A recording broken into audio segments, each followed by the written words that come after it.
omohwe nim say party no ebenya inti on that note no proper pa say the apology be my party for na incommodie no ye de atwaso with all the allied issues are a womb inti first and foremost me pa de I have been hurt by the defeat. I have been hurt because we share senior na party for ewo GDA na ebinum so rely on us say betimi awini na ya bom na ye intimi no so not necessarily not because how I would have benefited, but the multitudes of party people are now rely on party no say you bet me a bomb ye intimi no ama nyama bebre enkoye in fact nya one thing ye wi abai about we nya akame pa any madam for be of frame or say oh the landlord at the months of the seeker akano at the abema no say on to okay because obia any say MPP into landlord no say on the on problem there the area no because we nim I am obia who say on MPP ni okay ebeya on the ongen sika no ni aka no ontum fifio onko pe be fufro na nti oti stories we bia account obi bedwin say na anhwa national executives ana party mpanyimfo na ebe ka omo but obi wo from akano who can know there was one guy minimum a man our friend so we car rentals in January during the campaign of friend so say base penny be pay V8 and I be to kwanya main country no ya to abawi me one of friend no say papa no ni ye adwuma na yinadi na me say aden no say papa ni say oyen MPP ni ntumi ni nya adwuma no oyen this no na ni to fam ahu so MPP ni enti no onko no nunye skoro oyin also akofa nipa akopa na cho still papa no so no nya adwuma bebre but mami sounds a question we more as national executive and e be a wonye government appointee but government appointees no were you mindful of some of these things going into the election? Some of us there not mindful because my first position 2008 na me MPP Tescon fully agent me jina mu my MPP ye call opposition 2009 me hunesi ya me hunesi ye yes and ye juma sa ye de call we ni power in 2016 inti opposition nyame hu na nyamani bia esisi no in fact nkofo bebre be ka kire say nkomodie me kan say ya nhwe na yakoto forma ne ebesi no the rippling effect would be unimaginable and these are some of the ripple effects of losing maybe power. That way because some of the views say as a modern so you didn't care much about Ibesi after the election. After all, yes, Manyania, Mukofi, and Modem Kwaku. And in fact, it's crack can say some of you and I'm war party leadership, and especially who are being mono. Now, more percent party in the co-position when you're quite the musica because party ni wa being mono, munya quine and new musica and Saturday, I can say to talk as I can say. So, party in the co-position there, and they also what idea say opposition what idea, Papa Buka, Papa Bia with him. That is the thinking of some party members. How do you respond to Sadian? I no cray. Dawuro, we call elections now lose papa. Especially with national executives. Yeah, elections we. Now at them dio medini pa ewo kroma say nyebini. What does your say that come Samrania say na kabe me de. Okay. What does your one pay at them di Obi That guy Samrania say na kameje. And I'm sure so say Danka ye wini a anhwa many baby papa so ajina okay ewa ban mu but you lose any that's so no into why would I rather we say we lose I could have been doing something else I'm sure a bit pijami akosoro. Most of these things matter bibri obia eni ne na adwene o nsuo no ebubu ANC mo ebubu solar panels egu nkrofo cars so ebubu nnua egu nkrofo cars so asese nkrofo ne ma bebre yanhwe yie ni ye mpota ni a nsuo yi ebeto yi ebesan asisi gutters ama nsuo abewura nkrofo dan mu ama yasen aka se aban emeboan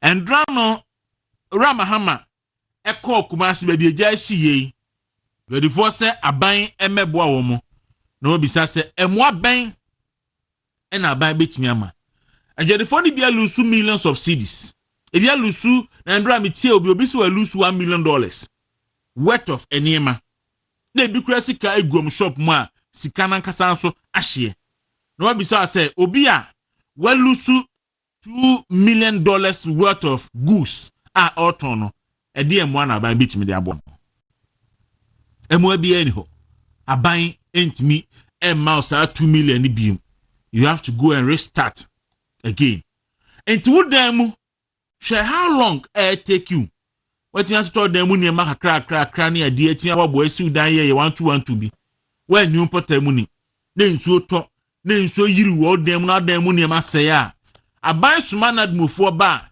ye ma rubber cap ye ma sune mattress ye ma mo konkuba emienu bi na aban aka che say aburo so a so dan so pa na ya man chense na wa akopɛ carpenter bebo na aban aka che say o ebe hekwa we fa so ebebo amo omba wi a asa ti e better. You see, I'm not even talking about the NDC government sa na tie over the years ensuo to na dmofo ba ebe chomudin sune mattress rubber cap we ni ama emo ni ama say ni am kwa so mbe ambo mo nsa amabiem amu nadmufo no anom wo mu ni hwe enti e better se me no ye be prevent ensuyire no odona hafa na mete say president say wate task force a ode be kon atia flooding e de sandugba to no so odona no hafa akosi sen any other places so to say ya bana akoheta sano police training school anim ho bana akohwe okpongulu ede ba shiashi any other places in fact airport wo ya do airport junction baby a roundabout be o de call efane sen Heart Village wono ho nyina nso to anda yiri ni ma ha say any other places and yenka ti sabre hu se nso na fira se betoi ajase kokosechi ochina besimi dan nso bu na o so ochina besimi dan ne ho wo ya na ne yura fi ti awia bre mu no ya tena ho a nso na sha se beto biem momi nyina nye very careful be da waso be ne sama me no pai share no so ma se aben peche promo no ekoso *256*4# she draw no monto na sika ewo ho a ye di sika no beche monto draw no na no pay first sika na mamo na to de bi na mehwe na 2000 series da ho na 1000 da ho na manfo onto draw no monto na first sika na mamo menim se moto ambedi nti ne nso ato *256*4# *256*4#. About for number 2. Number 2 ni Wuntumi Radio, Movement TV, Accra. Wuntumi Radio, Movement TV, Accra. We do third option honuma. No select number of tickets. Opesoto. Ba kubia ya 5 Ghana cedis. Ba kubia ya 5 Ghana cedis. Faguso. Me no wa me 50 cedis ano pay. Na me di 1000 cedis a me moka. What I say? Timunya ne sa 10 for phone see for MTN any Telecel Kani Vodafone customers mona mbetimi etwa sa draw ebi obi a ntwa sisi ya unya twa nko ade a you go chop obedi simple cry nti we die mumma fa ho enhyem na yenye ne fefefe nti anopai saa ne ye no nsuo na gugui na imagine say wadi 1000 cc a na ode ekutwa wonum ebetimi akoyi pa e de ama anopai yefa dwudwam enfa emrel Gordon ene da asebere so transa anopai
wo Ghana justice tokudum yese encrophobia e de petition akọ se yenyi nadi as chief justice e de ma oman Ghana na yi a yenyi nadi no owe bisa se boni ben e na waye the initial petition e buy no in fact afi mu petition ba akọ e di ka akọ da ye to abawie no omo de ba akọ ma president Akufo-Addo eno ora Kwaku azan asare ora Kwaku asare adona friend Kwaku azan ono ena this petition no ekoye se yenyi chief justice maami justice Gertrude Tokonu yenyi nadi na ekodu ma pene Akufo-Addo ho no senior constitution no eka ewo article 146 no especially 10 ho no president Akufo-Addo hwemu no na entwaso enti omo dismiss petition no eho ensem bebre ebae na yate se endra from the government communications minister of state in charge of government communication endra or the statement about bonten say petition mi ensa aba beto mampani anim say yenyi the chief justice of the republic yenyi nedi anunti wa refer petition no and our forward the ama the council of state say council of state no enkohwem na sena constitution no eka no constitution no eka say and the crami article 146 no 10 ho ena asem ni nyina ewo or say where the petition is for the removal of the chief justice, the president shall, acting in consultation with the council of state, appoint a committee consisting of 2 justices of the Supreme Court, one of whom shall be appointed chairman by the president. The 3 other persons who are not members of council of state, nor members of parliament, nor lawyers. 7 no say, the committee appointed under clause 6 of this article shall inquire into the petition and recommend to the president whether the chief justice ought to be removed from office. 8. All proceedings under this article shall be held in camera, and justice or chairman against whom the petition is made is entitled to be heard in his defense by himself or by a lawyer or other expert of his choice. The president shall in each case act in accordance with recommendations of the committee 10 say, where a petition has been referred to a committee under this article, the president may, in the case of the Chief Justice, acting in accordance with advice of the Council of State by a warrant signed by him, suspend the Chief Justice. Eti constitutional asema okanyina from Article 1466 ni nyina say Article 146 no eka kwan a ye fa so eyi so be a judge pani ewo eye Ghana court wa say ya or say justice of the superior court or chairman of original tribunal kwan ye fa so eyi no ensa so obi ayi na di until so benya 70 years and now say oye enima bi na etia constitution a ibetimi ayi na di kwan be fa so ebe yi na di no ye say obi e the petition ba petition ni kodu president ho a president no ebe appointi enipa num in fact obedi kan any council of state for adwene ho na wa appointi nipa num enipa num no mienu esom ye supreme court judge for na ba ko na be che sa committee no na fe nipa miense ka ho no ensase omoye MPs ensase omoye council of state members so wenum ena ebetimi akwakotra committee ni so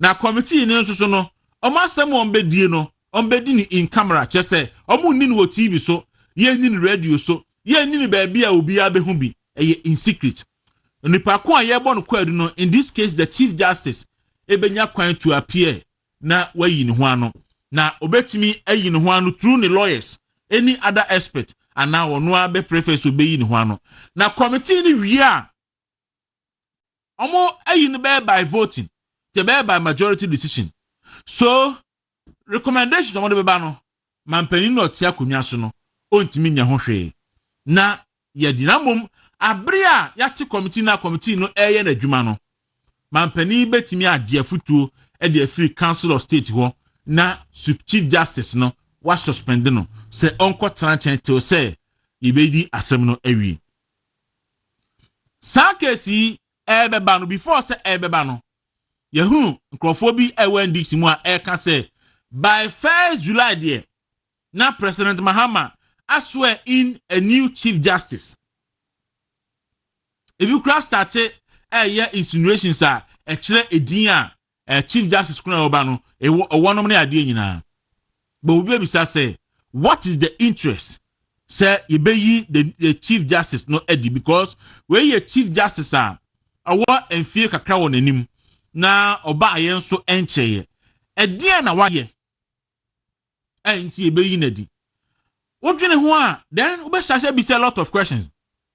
The judiciary no has been under attack continuously from the new National Democratic Congress NDC over the years. Every day biano omo e brande the Supreme Court any Supreme Court a judge for say omo ye MPP for.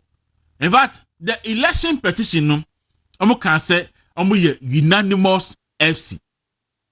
And the former president John Dramani Mahama onwa na olidi charge na na ode ridicule the judiciary.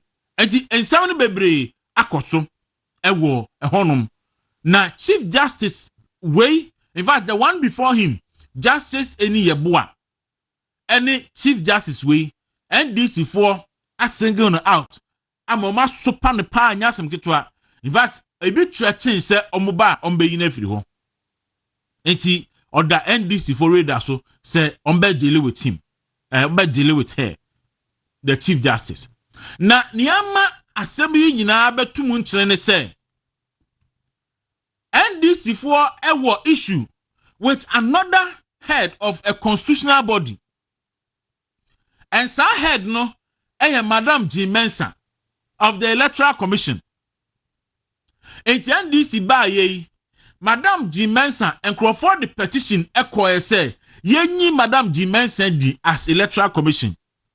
And sa process no so near can say, so bet me a ye Electoral Commission and dia. This will be the petition command the president. President no gi petition na president no I refer petition no to the Chief Justice.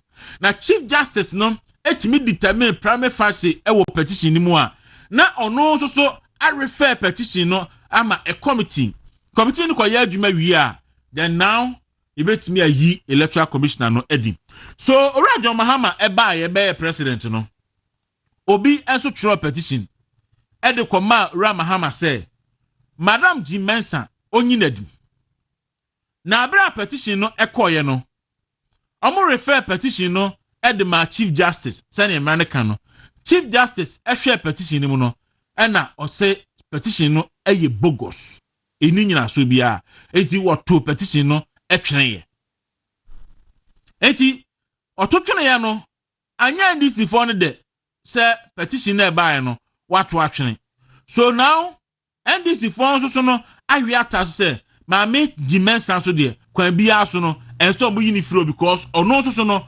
omaka on so many occasions say maame Jimensa enso MPP ni eti chief justice no yes so MPP ni yes Jimensa MPP ni na se pese yi Jimensa dia ebekọ chief justice no ho ekọ chief justice no ho a na wato petition na twene wa mu no wo no kra no yepew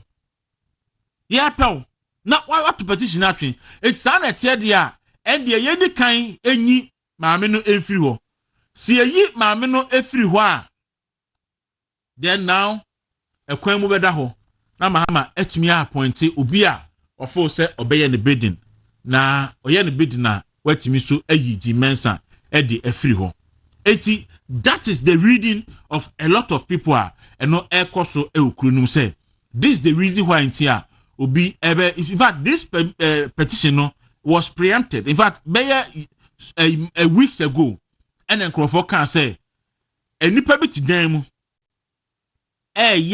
designing petition some of the beba CMFNI Miami Jimensa and then Justice Gertrude Tokonu yemfanyi omo edi and she say no petition ya forwarded the Council of State ye hwe kwan a Council of State for ebe fa so a handle sa petition na kwakoto mo anim no and Council of State no e fine and friend saying diverse gentlemen and women so omono ebe deal with sa petition we including a former Chief Justice Madam Justice Sophia Ekufu eti ye hwe se ombetimi agi petition atum na omate committee no ne kwa committee no be fa so aye na djuma but we have seen NDC 4B kase by July for President Mahama will swear in a new Chief Justice.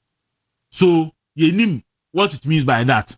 Ghana for between ne ahwe ne be free mu e aba. Aha ye wontumi radio 95.9 any movement television so now so abo apemu bidin ede Kwaku Dawuro kai say star 256 star 4 hash star 256 star 4 hash no afa number 2 ni ye wontumi radio movement TV Accra wontumi radio movement TV Accra number 3 number of ticket abeto number 4 omumo pin timi so momodin na kope bi nato na fe won so watimi adi scan bi 1000 cedis ena anopay ye di ato ho a ye beche 1000 Ghana cedis star 256 star 4 hash star 256 star 4 hash unya twanko ade a ubedi ene anopay timi so momodin a na fa ho ehyemu ebi da sebra eje dwamena ene Gordon asarbedi ako kam ho anopay ye de obokrata mu pensim mu ene nsem a eka ho nyina no yetimi de aba ma me fa we mo makwa aba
Dawuro. Da sebre.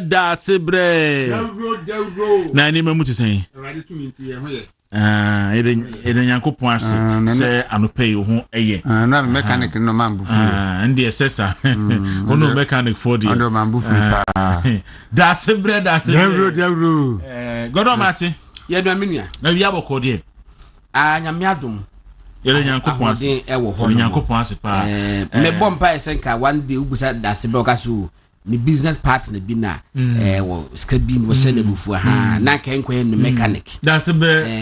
Yes in fact unim me kase kwa begesi ho ahomete a ya go fonti as but the evidence na kwa begesi ne ho ahomete a to the sense ma hwe yi adakro ne beto ase ayo nyame mwa eti nyame no bua say me ne kwa megesi enkomo is supposed to be an off air conversation. No, don't worry about. No, but I think say many messages say some portions of conversation no API wanting na microphone no so it wasn't meant to be on air, so I apologize. In fact may apologize to Obia yeti for me ahwefo any Uriah Wadumako be fi ankasa. No, I think I have to do that. Me to be fair and honest no. Enti se bibia muti bia it's not meant to be on air. Na kwa me jesi an ho ahomete no.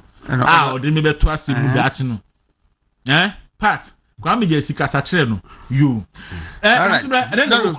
Yantia Dr. Mahmoud Bawumia ne yire Aja Samira Bawumia na do dam Kwaku ne yire Maame Rebecca Ekufuado eno mampani dodo adwene jikum kufo echi omu nyina na no pay eno nso toye once again I suppose Ghana for titu ne nkranfo nso nto kakra bia ne ba bia ye fit tan wo de ho so bobo o ma no mpanimfo enyeyi yenia nkasa because the last time I said me kofi anajo na dan ye Thursday dan me ye Ghana nti me free how be 9 o'clock me koduru ya me fie wo ko no wo hunu traffic baby a we die me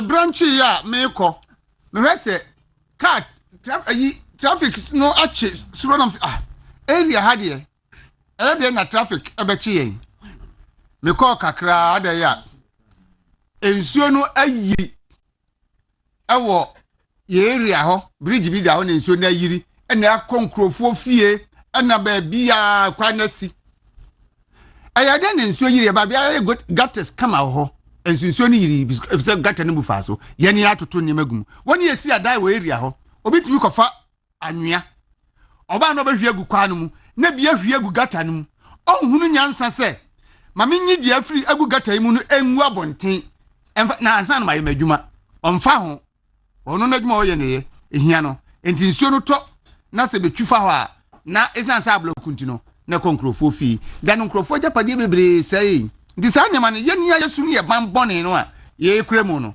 a ye kawura ya nwene ho ye di bibia to ba bia ye ncheke no na ko fa sa ne ma yo nyina ba ontim blemu mpanimfo bia ma ne ye ye nia yesu ban yansesa sa na be ye nsuo ebe bi ni ti ebe yida fa ye de bia a problem godo entra nsuo no ss nkrofo ne ma kakra ANC mo ho ebubu omaye solar panels mi ade hubugu nkrofo cars so ebubu billboards ebubu nnua egu nkrofo cars so no ne ade nti nsuo na hyase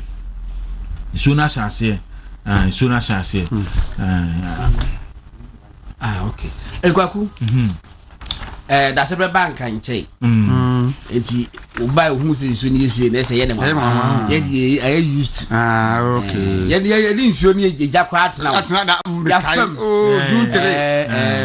nyam sat me escape you me escape and upon a year ben 2015 and I think 3rd June June 3 na and then me ndi pa yam di see wo because me phone do me na me go kruma na jo na me phone say do me nti na me say nim de e koso po system no mo e so nim just me prayer system me drew fi fact me free chrome be 9:30 say me ko fi me go do if na 2 abo go do if na 2 abo from them fi dance man na eba to West Legon me do if na 2 am and the CACT Kwaku ama krom has say no enso to ne ka ho asema ese ya kan ya normal ana anopena me ka che chief for say when you put money na enso be yiri wa ni be ma na du for ba ma student mattress ni ama bucket ni ama kunku cap plastic cap ni bi aburu so na ye emu 5 kilos no baako na omopa akasa baako bi ka na wawi na wawi enti odan bia odan so de pare bia ye pension si mi nu ma wa na waye accident wo ensuo to a enra sei ye pon gananti medru Kotowayo police station na kwana asi ya si tu ebubugo before du akwa na light pole bia san ebuda it light pole mentba for ko fence na service na service ba no pemi be ana me hu sese na dua bia san ebuda kakraka wo twam yendi say accident ebetimi atu bia say ayi ANC mode ya ayi ebubu accident but do no a man made do na man made we hear say then we see time yeah and also there be see two important areas so man mu and we dum kanea be almost an hour Kotoka International Airport ema nipa koni omo be stranded na video ni kakra bi ho asante ma yemfa video ni church for Kotoka International Airport say eho ni o oro na dum so a ye ka ho asemi na ye dum kanea airport onyati konkon ni peneje say airport na ho ndra enya asem ketwa enipa wo nyina ye stranded yesi be almost an hour na car no se car enipa no gina ho mo ye check in mo ye hwan nyina na unfortunate part nso ni say generator so ho so na enya adwuma ampa yes fuwe ne animu ana wa mi na fuwe ne anim minim ambeto bi agumo minim generator so ho na enya adwuma eja maami so no na yese ono so ntana hoyi ti ono so te ho in fact another important installation o Ghana ha endura so kan ya dumu ho a anya adwuma Kolebu teaching hospital ono so endura say akese mi no kan ya dumi by see even duhe Kolebu de ni ti sama. This is Kolebu teaching hospital and it's darkness everywhere. This is the main maternity. Imagine if a surgery is going on now. Can you imagine? The whole place is dark, and strangely, the plants are not working. This is the maternity, the main maternity block of Kolebu Teaching Hospital, which have been hit by Muhammad's doing so. Can you imagine? Oh, Mahama. This is Kolebu. Nti akwani say osi Mahama. Nti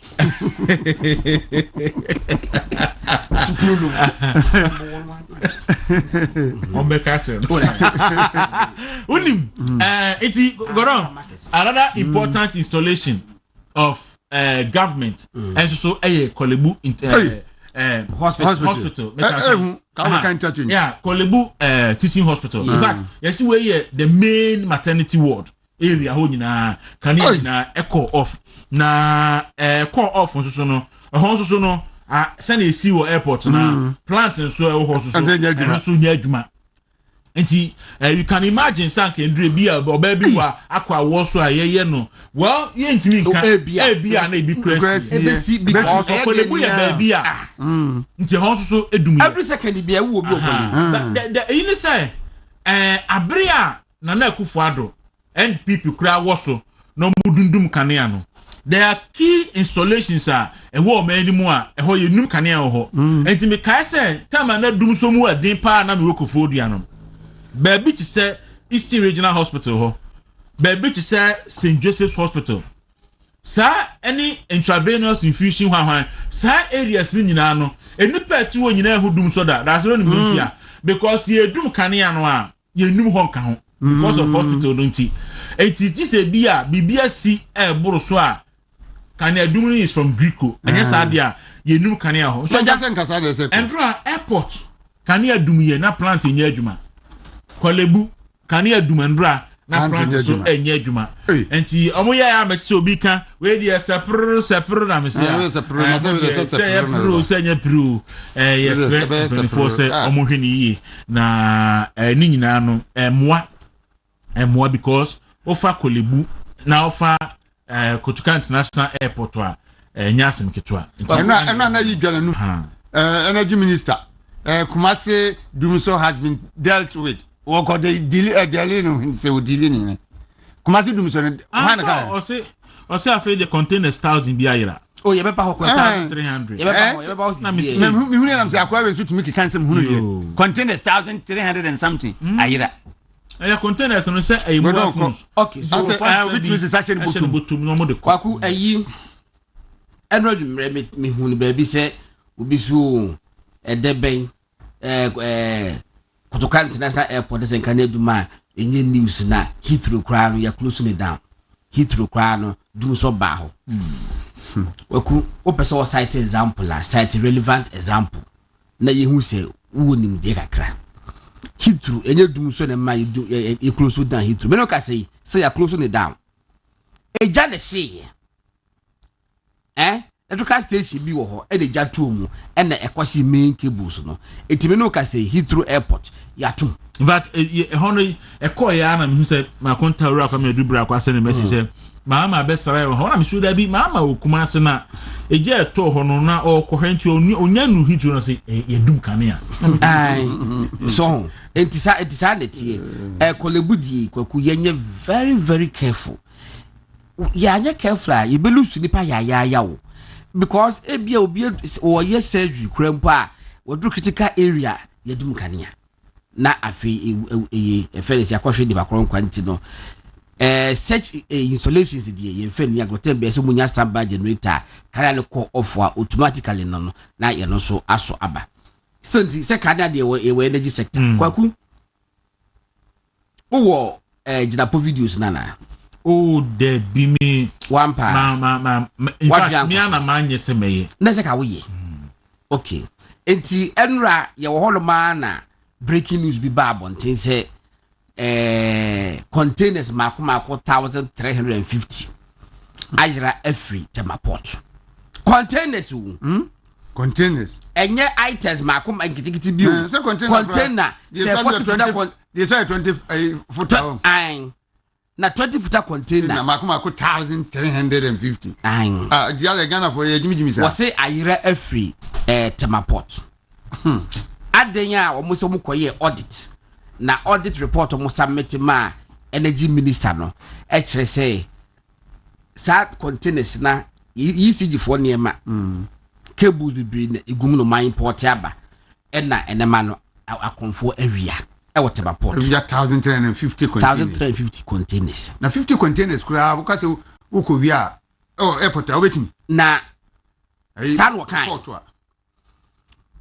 na yehwehwe mu no January ya around January 24th na wo ye minister wakọ temaport ho ese makwa inspect wo so call energy eyi woni yisi for di nkomo no omo so mo challenge ne senya o ma import niema containers ababegu temaport but omu ntimi enyi skasem nti ama demorage yachi containers no enti wo no mo call temaport ho ekohwe containers ekokan mo kan wie na ya press conference and I will say mababehu containers about 3000 containers worth this amount na eka omudie nie I say eka omudi e whatever port yes I buy ehwe asna buy omatimi akle and I will chastise the management of ECG so want ya say obutimi tena ho masa aka yi ba Kwaku bosomi achi was ba kwai audit na 3000 na woso ko hu ye no afi ye ko kan no 1350 free first suspect almost half ko first suspect jinapo say una ko kan be catch because ye tigana na ye nim figure bia say ECG for containers this quantity wo ho una be kan ye and wasa be ka say swat say it first suspect jinapo so no hu say first one be twa nkontompo na manfo ebete agunu so nti obeka bibi di atete me wo scenarios bebree either say John Jinapo any ECG for aye awe and almost move your my Ghana. I'm to say because a bayer de bang on was say within a month 1,350 containers and yet 1,350 shoes yet 350 pairs of shoes containers and mobile phones containers back there is 120 feet and I know depend me so any part to be so I go Chrissy Castle. I did we say you show me dear. I did some live enquiry me with TV so say because supervisors work at a port national security for our holomo port to penny for holomo and go through so many processes and sana namu say okay containers 1,000 free to my port and pia bontia how many days and a take and to be any suspicious say containers way as a lie and the air queen. Let's just say time how many sets are containers will be anti uncle Clenny goose or when you set out 1,000 containers 1,040 footer containers yet this is how to say the sunliner every tell free tema I will do caswa I could be trim. Wait, every tell free tema I will do caswa it's yatra Ghana I'm here who say 1,350 containers. I will be able to marry every time I port over the past 1 month now. First suspect, I joined Jinapo. Energy minister, I was up with Chino. Second suspect, ECG boss, I was up with Chino. Third suspect, GPH, the wire boss Holmo. I'll see example for me say, and I see a chiwomo. Because, and you're possible, make them suspect to say, and call phobia. I was supposed to be your my Ghana. Somebody can't be able to you. Only carry 2 sides and Ghana for yira. Na fi achi o ma fa ho ma koton adi nti yo mudi ka da beto sa yira abra nyira ye anyirai ana Georgia potam ben wo kan yi time ben you see ye ya ma ye tra Ghana ho asifu say ya ton Ghana e de ma majority shareholders and this for nya majority shareholders wo Ghana ye nyina ye equal shareholders despite the fact say they in government President Mahama majority parliament supreme majority entino but that's it me so meted don't pay bia I can't be a container say kasef 10 bia iradia then there's some form of believability na 1,350 containers that be at there here public inquiry say 50 no cry questionable 50 kekra no gusu no na campus 1,350 containers at the last month we say 3,000 what's like at the parliament? Why interviews? There are so many publications to that effect. They say what confirm me say at the value at to say sa containers you do say and the ECG ebe here at the clear. And so at what point in time and a wunya sa adie Kwaku ehu John Jinapo me say John Jinapo first oya ye no ho say onya no kwafo because the way at times or can nsem no what you say no crane nanum no crane nanum first day your mama so afnam so aye John Jinapo be catch Ghana for say ye fuel aka de benya nkani aye 5 hours John Jinapo tim be bie na no e kan sa asem we kire Ghana for meanwhile mobile so na mon kra fuel cross ye say cry take man sansan aba enso sabre de nkani anso I don't know why you only pay out there. We say why you are just saying no credit won't be. Because I this for no one at all. Adrian, and you want kind of cry, do maybe bet me a pardon. And yet, Sumaya or Afano, once is not now, or I a true photo. No, I say, catching you. Okay, say so. Those containers are handled by the main port. That is handled by GPH. But this one containers they are handled by Meridian Port Service. So, MPA. Yeah. So we say about who say papa na ne ma no enti ese ho na sa containers we ewo enti we no de ka se ye chi a enye GPH head na se e bi ibusa no bi but MPS for the ibusa wo but eye extra but Jinapo ne ECG boss ndi omuhu because entimi nyira bra wo muhu we no onipa say a question former ACG boss na anu ya Tama Dubik resign no obe active na oko honorable afanyuma kenum ho se oye MPP ni na NDC for buy no call Jonjina Paul se oye NDC ni no on fair suspect ese no because ono de wa wo ho as deputy ayiache gono me amenti ase ne se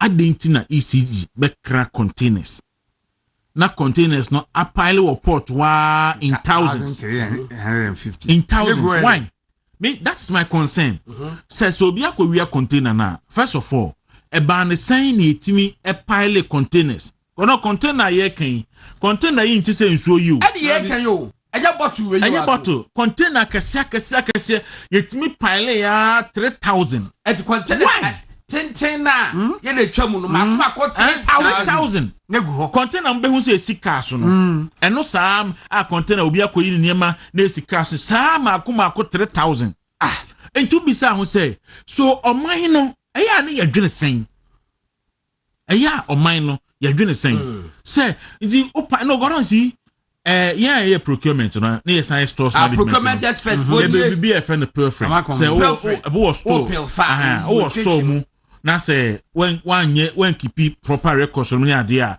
na when protect goods na yini twemu a nkrofo twemu a say penguin no afa baako na we afa baako o twintwim na o atwisa anti ebi wono ma be cost ho no obon say bi a say microwaves na we keep ya box since we obebius na microwave ni nim na say nipa no a storekeeper no when prove proper security ni checks a oyi good product no every box ni ma na wa jesi wo ana obewie ni nyina akra de ko enti say when keep you stock ni yi enti e ba ne sign what management and a call into importation no because if a essential goods are not easy for here there I didn't know about essential goods no we keep it at the port for so many months no we keep it in excess of 3,000 containers 3,000 containers why omo club space for me da ho and amu hia ka mo hia dia and na mo gusu import and amu diska mo betua mo de ba be ye den and amu diska mo betua ti mo ntimi ni Judiciary port ni aban and no me nyini se containers no nyina ba one day and you say container 3,000 abana yinya kwan clear so what it means na say na obi ti ECG ho a container na ba wontimi clear nyina na ogusu import de ba o import je je obenya free import e de ba na o import de ba na egu ho 3,000 containers why no so kind papa no how call Ghana water o import papers on between 400 years 100 years any invoice invoice what ton 100 years no be use over 100 years na papers 100 years anyone what I say eti no ye ho bone asoman and Jonjina Ponoma Bay sana no be kan wo ha se emo bi e kraba ni ade enkrofo kwetweko but we na amafo akwetweko nyama twem fm amafo akwetweko enti me de omunya hwehwemu Jonjina Ponom omunya politics on person mo de bibia ye politics no na hwem papa bi wo ho ese ye moman na omunye because mentiase se eburuma dwen ne mentiase so se okra product eba goods eba na wonyi e ma ne pile 3,000 containers hey ase we dey no na dia oman no gono oman dia say ye ne say dia oman na nya yo 3,000 containers me dia me fa nyama me lu me one ni say bia gina professor na odi betu dwa na odi atro ene ye baako say 3,000 containers go and find go say bi odi atro ene kire ohunu say nanimu ya aguase na nanimu ya aguase na odi defend ho a we nu kura de ye west sabetimi ka kire Ghana for say containers 1,350 timi ya report gina power we below the belt obie no akoda sabit GHS 1 ni na say class 1 ni kura ka kire no nyini we die yo obua udi atro kire Ghana say almost some be investigation you between na ya share the outcome of the investigations. But on sa containers we media obi so de to so a about 17 kilometers. You see? About 17. In fact, Obi be something to say what's inside the containers.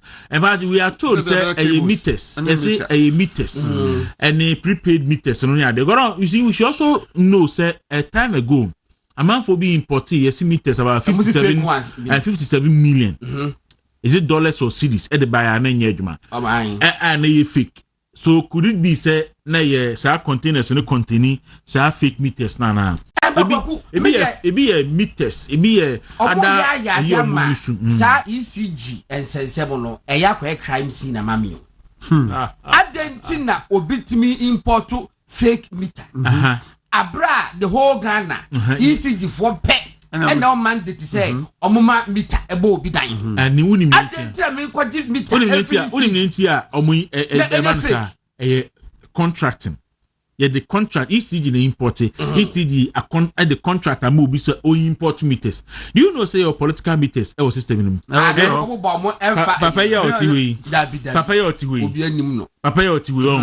yeah man bi or the kobo 2 years meet na bill ma we di a chira na no mo friend so mo di estimated bill ba na me ka chen si wahu omo de buyer say o ni trinkwa onya 8100 na trinkwa obi betra fi ka say and trinkwa 8000 ya ni trinkwa na obi di buy na 20000 obi di 30000 enti e buy 8100 no and I say brand o trinkwa omo say o metua 80% yes I don't ma betwa light nim sa meter omo fa bill ama for 2 years now omo de bill na ba no omo so metua 100 when 80% when me tia dia I am betwem come the sales can be kwa generator pensim hunu bia o di generator na generator no wo to fu legum abufu semti ma so twe basa ya na wa wotina ho 2 years na da bia me ba office be value na me ntua de metua wotina ho now the 8000 premier na me nkobo bisia na mfa metua obeti metua eno asa the petition kwase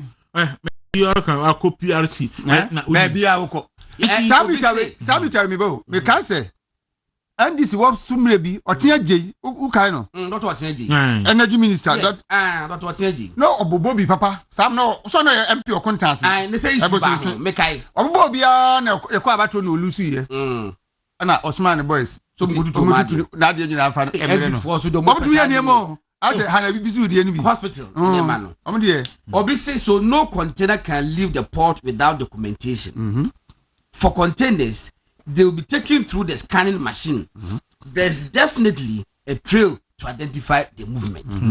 Container bien the one man a betimi appear a free now ko ECG one office kakra go pa what did you akwa to kana wo bia I just say ma and you possible and that any pass as and you possible the company say what Ghana ba bien the one man ko better for product appear abra ma clearance and you possible adia we message join na po aye first suspect ese ye chire no ese ye chire da ben no kan sa na 3000 o fa nteche mu mra na ye nchi immediate part ECG boss a wo kan no ECG pedimo on na join na po e call port all no January no all so ese ye chire no because adia we me enyi ni da na eye possible enya no kre ye wo kan eye possible da po kan ya 350 containers oboa enya no kre en confirm de obiam so mutimi tu eno kra de be fa nsa confirm wa kun double double so mutimi tu tupa binim se double so ono de so pam no kra na obre o timi ga na wo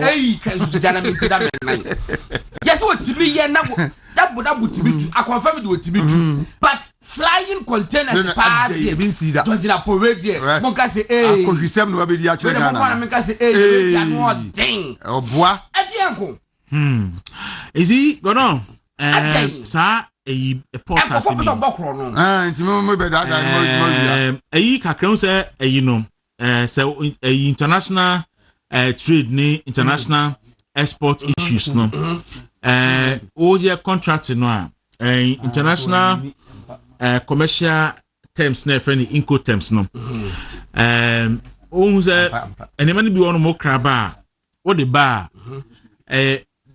nipa no contract according to contract no wonye no mse mka so tia jo no ye MP wo busunchu wa anya MP da now contest here candidate for NDC candidate for NDC and so we kakra na aduma ko be and ya last we say pasadi di matemaka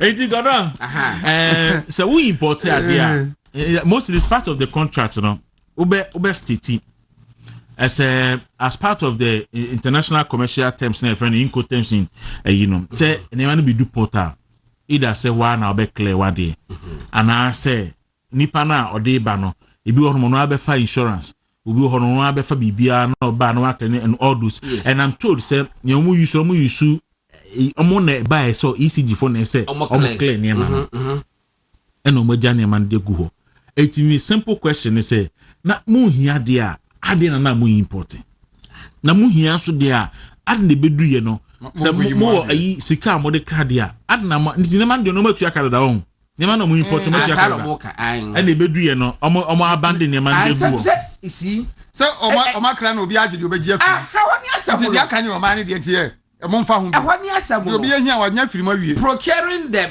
goods no na enwanam no wo enwanam na ba ma wie and they don't need goods no and it's all mo okay yan kwai okay nti yese ba akoye 5,000 container ba akoye $5,000 nti nyaaya ni na akabo mu a $780 million 600 container na ayira no ba akubi a $5,000 ne bo container ne bo eni ma na ewo container ni mu no ba akubi yese ne bo $5,000 $500,000 nse be buza say no na container na mu keke kwa $500,000 enti u kabo mu ani ayira no na the condoms kwa police container mu pa $5,000 $80,000 and $80 million.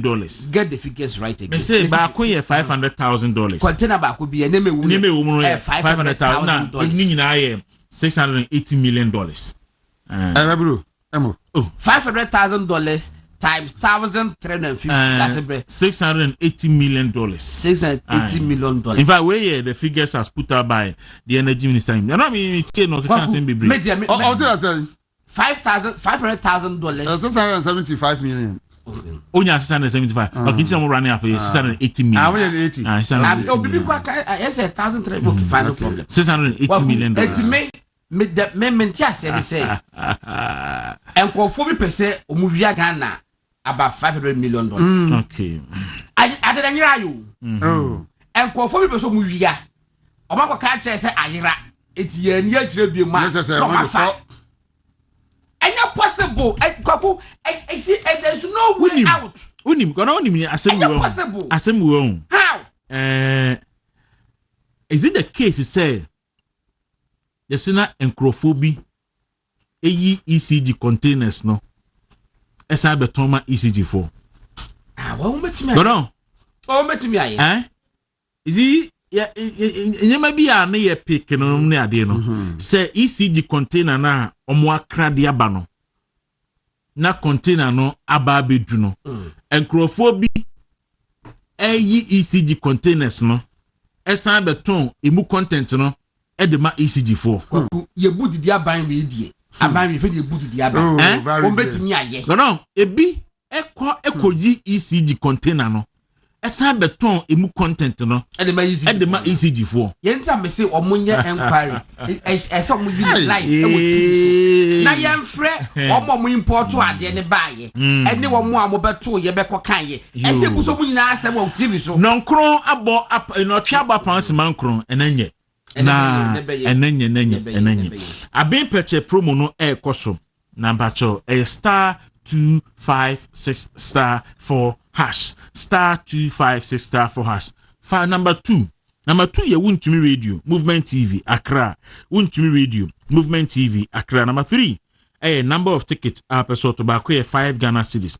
Number of tickets back 5 Ghana cedis. Number 4 open na odi aka ho wa diska unya twankwa dia you go chop obedi obi antwa bi na anopay wa diska mehu say na NPP General Secretary press conference at 2 p.m.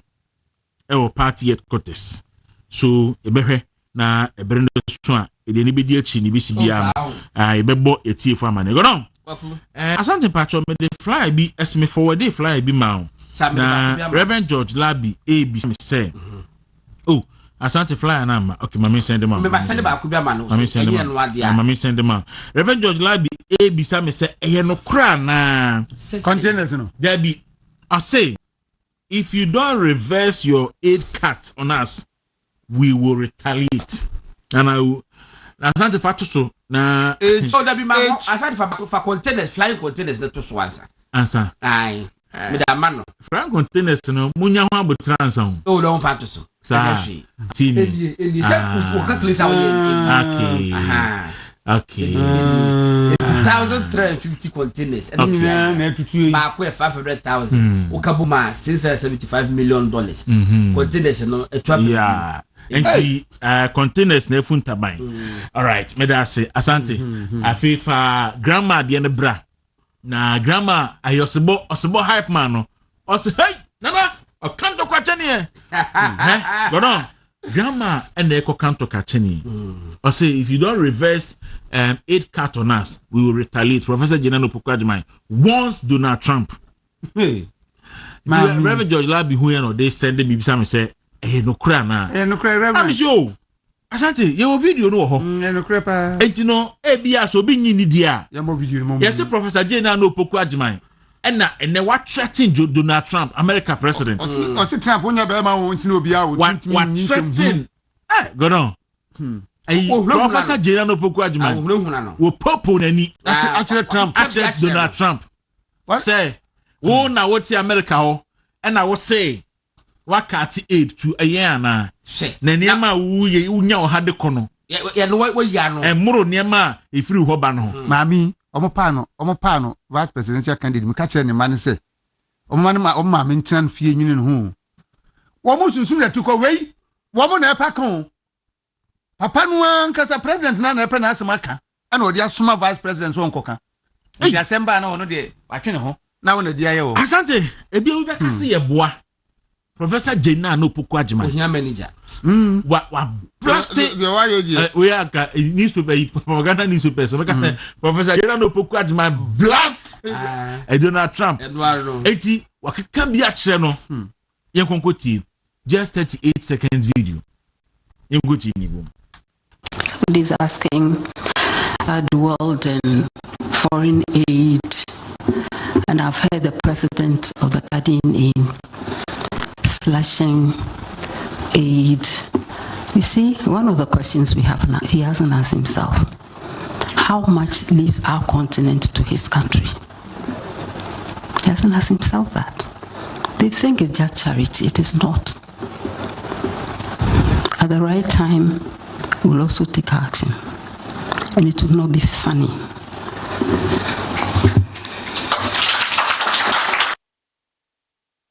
Somebody's asking about the outside world and foreign aid, and I've heard the president of the country you are studying in slashing aid. You see, one of the questions we have now, he hasn't asked himself, how much leaves our continent to his country? He hasn't asked himself that. They think it's just charity. It is not. At the right time, we'll also take action. And it will not be funny.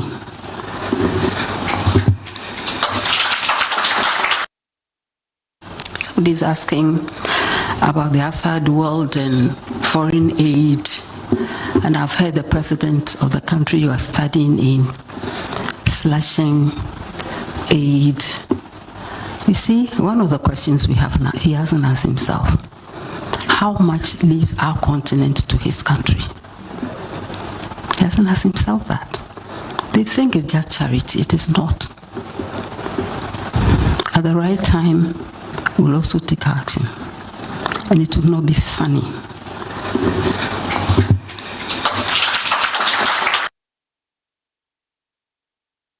Somebody's asking about the outside world and foreign aid, and I've heard the president of the country you are studying in slashing aid. You see, one of the questions we have now, he hasn't asked himself, how much leaves our continent to his country? He hasn't asked himself that. They think it's just charity. It is not. at the right time, we'll also take action. And it will not be funny. About the outside world and foreign aid, and I've heard the president of the country you are studying in slashing aid. You see, one of the questions we have now, he hasn't asked himself, how much leaves our continent to his country? He hasn't asked himself that. They think it's just charity. It is not. At the right time, we'll also take action. And it will not be funny.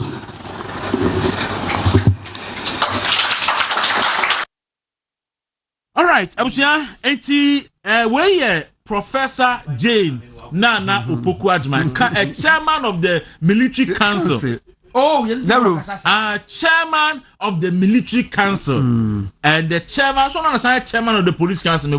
And they said, my question is, I'm saying you could be a Ghana Amri, no? Who I could be also the best in Donald Trump, the SNE, you know.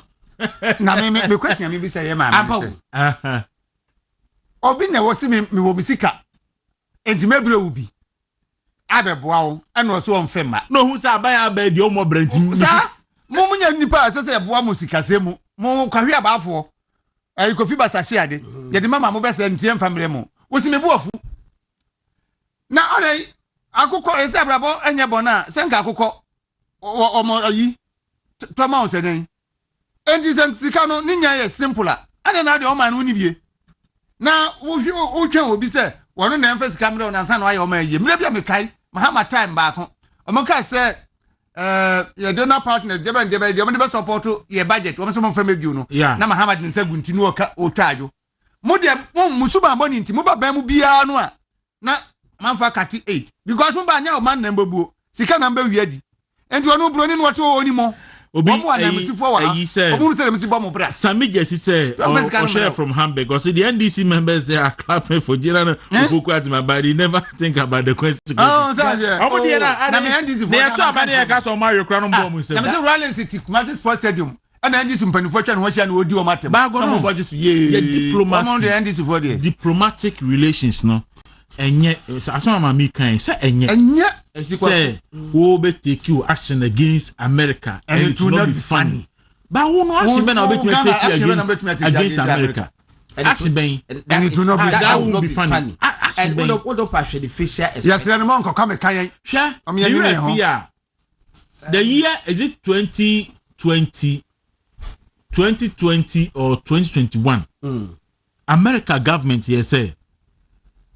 Ghanaian immigrants who US 7,000 na o deport omo nyina de aba ana na kufuado illegal immigrants okay 7,000 o deport omo de aba ana na kufuado aban true foreign affairs can say no they don't believe say enipa 7,000 nyina Ghanaians enti omo no omo be tena say aye audit no ma hwe Ghana fo mu no ma je omo nye Ghana fo so de omo fo ma see odum say America for de ho abufuo Ebane Ghana the sanctions up to you so including sanctions on your government officials crossing to come America. Kwaku even a brand President Kufuor say Ghana beyond 8. Yes, that Ghana beyond 8 rhetoric ne crack cannot can no. I have no idea implications are about na Kufuor do aban no. Na we a major diplomatic gaffer aba. You see game power hono internet se me hwe game pa na bi kakra no o se leadership pay first die esa ke mom ko training kakra wo e chese die wo se person o kasafa geopolitics o person we engage in geopolitics a ese utimi e kasa yi ade we e major a year e was some man no kra as a president but itimi any opportunity to meet ebia American ambassador to Ghana and that President Trump ese utimi apologize say ade we wan kasa yi when the pushing is wako miji de okay miji di pa wako hono e bi amori no ya ohu atua kese no wasi wey it defeat America and what can be nchire wo wo susu wato egu hoyi o kra fi America na ba e bia and then spiritual war okay yeah spiritual war yeah e bia no be fighting the horse and spiritual war me dem mesre we just spiritual war ebi ano the be fast spiritual ebi afa ebi ono ne papa Yesu so mo tu no mo na muhwe mu a ebi ho de woni mu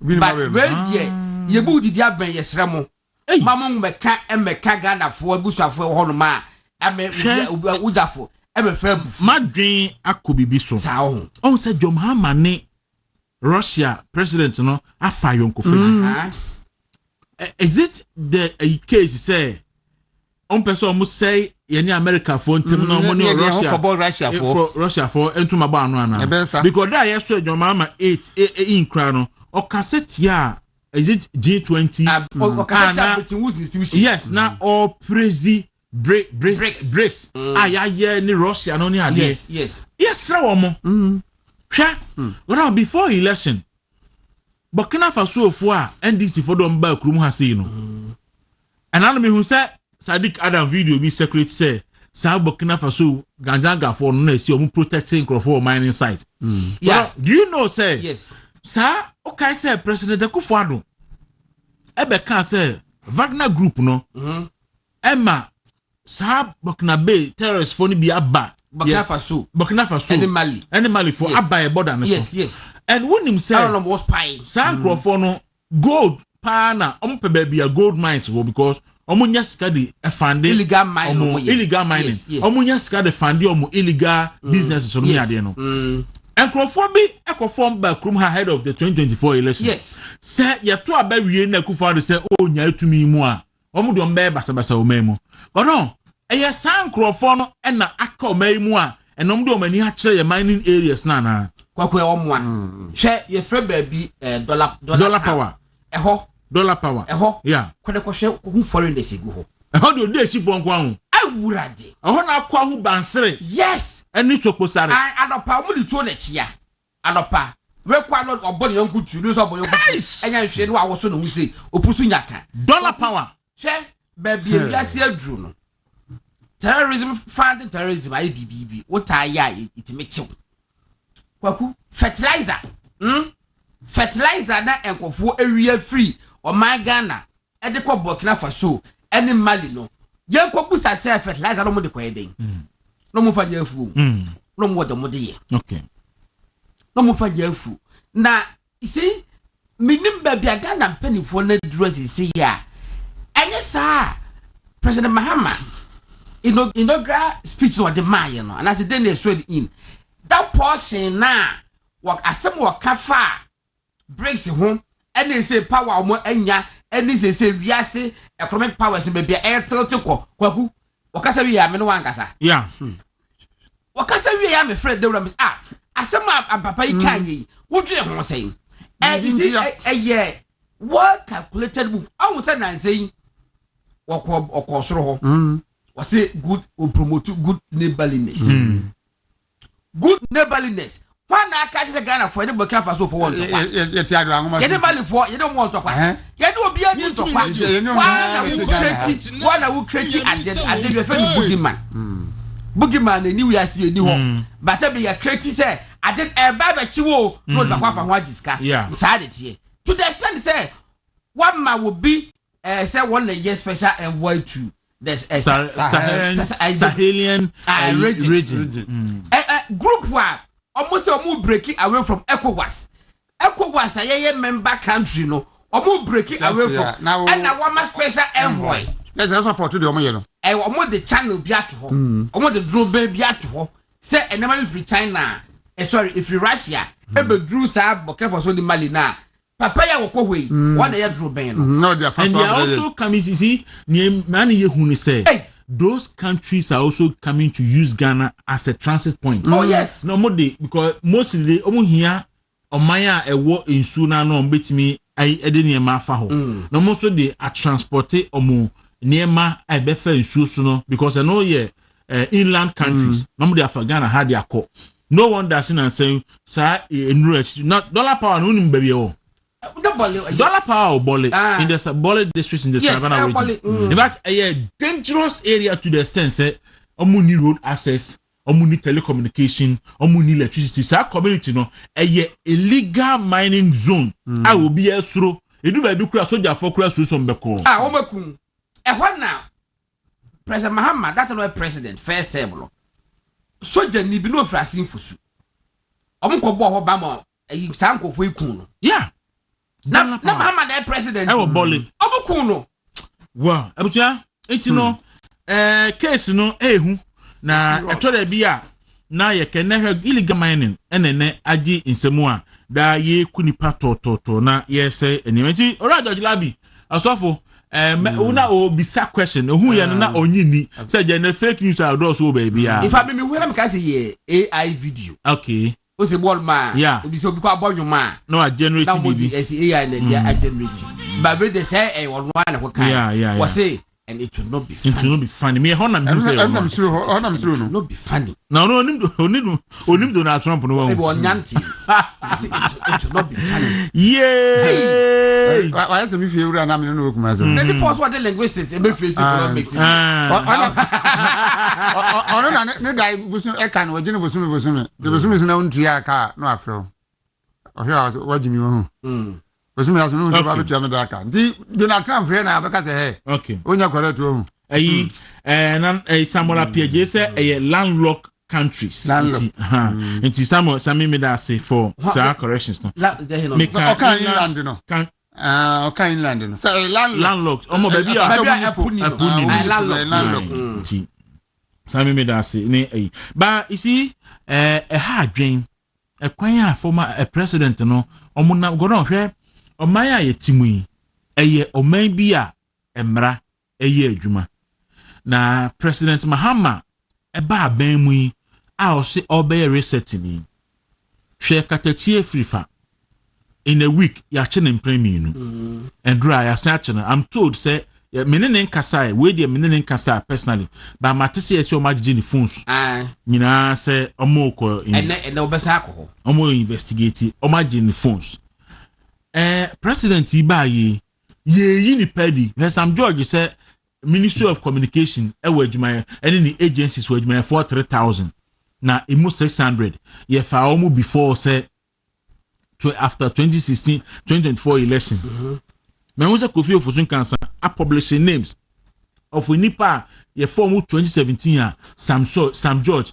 eyi omadi nti na enya no kre say ye fa nipa no 2017 2024 ebi dia ba match enti oyi ni panadi oyi ni panadi say na me say me through Facebook say oh me dia onko so nyomadi na NDC for na oyi MPP for form they should know say the next NPP communication minister no will assume office with entire new staff from directors to cleaners. Obi abeko fi. And NPP we ni panomu nyina na so mo obi anko fi.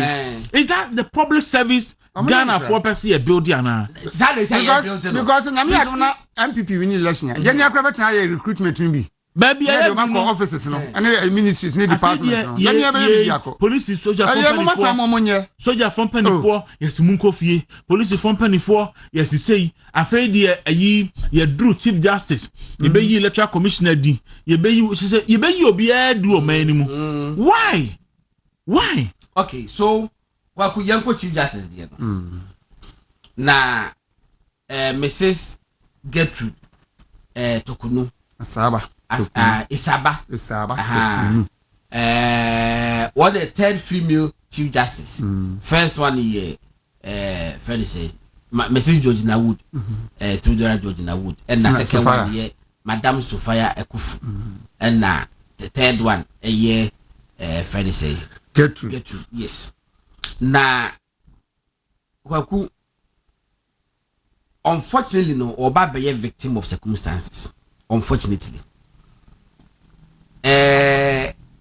Uhwemu pa ekanyi ono ne John Mahama target baby o am say baby am say chi achichidie tutu osi aboko wate sa achichidie oni takra ndi obi ka se kochira achichidie ko tutu no ho a na takra bo a wo ho no ye pe ne tutu no ho nti omo pe obi aye no wori ne be yesi akwai ti eni kan clear no ansa na ye nyakwa ye yesi te de alopo kan ye no se petition ne ba si e ba be yi chairperson of the electoral commissioner Mrs. Jimensa e ka si yi na dia I just chief justice and na ye the command no what committee now mashim. In fact, Chief Justice called the medical shame say if there's a prima facie case against the Pakola in your petition, you know, and send out to committee. It or Pekwapo or shame when they be as a paper be any more. Oh, if I know you are President Kufa to buy your money back, Kwaku, and my minute to train. And now, Professor Kwaku assigned so the Baku Tia, Chief Justice, no, so my penny Kufa to me. Enti John Mahama atagete Mrs. G Mens. Na wonim say what the kwa enye it is hard ya de wo ye wo si akwan no Yenyin free ho. Utwa wo tia na nka ho. Omo we eyiti we eya Mrs. G Mensa. E na ye pe no. Na emom no ye ko fight kire sei. Ne ba besi nim kuma na tiye wurasi dem ho. Ya no nti no bo fa so eyi Chief Justice. Kwaku obi a Oji democracy idi said democracy is the way to go for now. Abrababi way there. There's no better form of governance apart from democracy in Ghana. Speak out. I don't hear time cry. Adia President Mahama a person war year no or speaking out. Women's groups are Ghana or speaking out. Obeka was say they said Mrs. Saloto say now on also a EC chairperson. A buyer no na Kufuor eyi ne salon beka but the first time no I don't know Kufuor the yi ne die in fact first time man ye will be you use the same process no Loretta Unipa Loretta Vivian Lamte now a shot boss or that hotel basa ye there President Mahama time and a petition the buy Richie Nyama na Samsladia in lawyer young patriots right and you and now a call which number a petition President Mahama. Omo hwe mu no na mamne di for poto.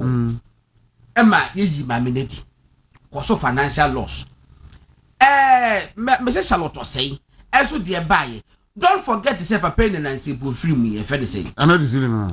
Alaja Madusili. Any George no Poko. And Mrs. George no Poko mangwa. Na entokwa koso. Ya no one day be best that chance in ya day. Ya mark chronology of events e kwa fast wa e ma Mrs. Soto say Okofi na entokwa ekoso they were accusing each other of say we are bone in fact Amadu Sule actual petition etia first Madam Saloto say Madam Saloto say so and the response no also a counter accusation against Amadu Sule to the sense of can say na Amadu Sule and the NDC for question them. Now, on my creating 6,000 non-existing polling stations. Now, what this is so to send a car as EC chairperson. It's not to call woman enter ma where your accusation against each other. Where didn't dear ba a buyer no a good woman. And make us say I don't mean so we end in coffee. Where you be in fact, Kwaku Menuka say. I said, Ben almost Chief Justice why. But I you. And that's what was said, you know. You cases in Nyame adoma petition seba by see constitution no na no pena make constitution say wo hwe 146 8 na wo hwe 1468 na e ka say asem ni nyina yen kan in camera sir Chief Justice there no say all proceedings under this article shall be held in camera and the justice or chairman against whom the petition is so they said the previous ones are been now omo kan dey ma ebi enye ni nyina na ye Loretta dey kan omo kan wodin ya ba petition e ba bontin bi obi ahun am ye kenken so yen twen yes petition ye miensa e na akọ onim say be 2 weeks ago ye kan me kan afidie so say mate say NDC ekukudam bi at them one. What try? Petition against Jimensa. Yes. Them so much property. I crafted at the end who say, "We see a coin or hono." One qua. Some engineer feel that Jimensa. Stand there. Young Trinity Jimensa the end and he shoot target no. But do you know say? And NDC phone be Asha say can say by July. Jomama best in a new Chief Justice. I did indicate the deal by Kine Dika. It is justice now. Is it justice now?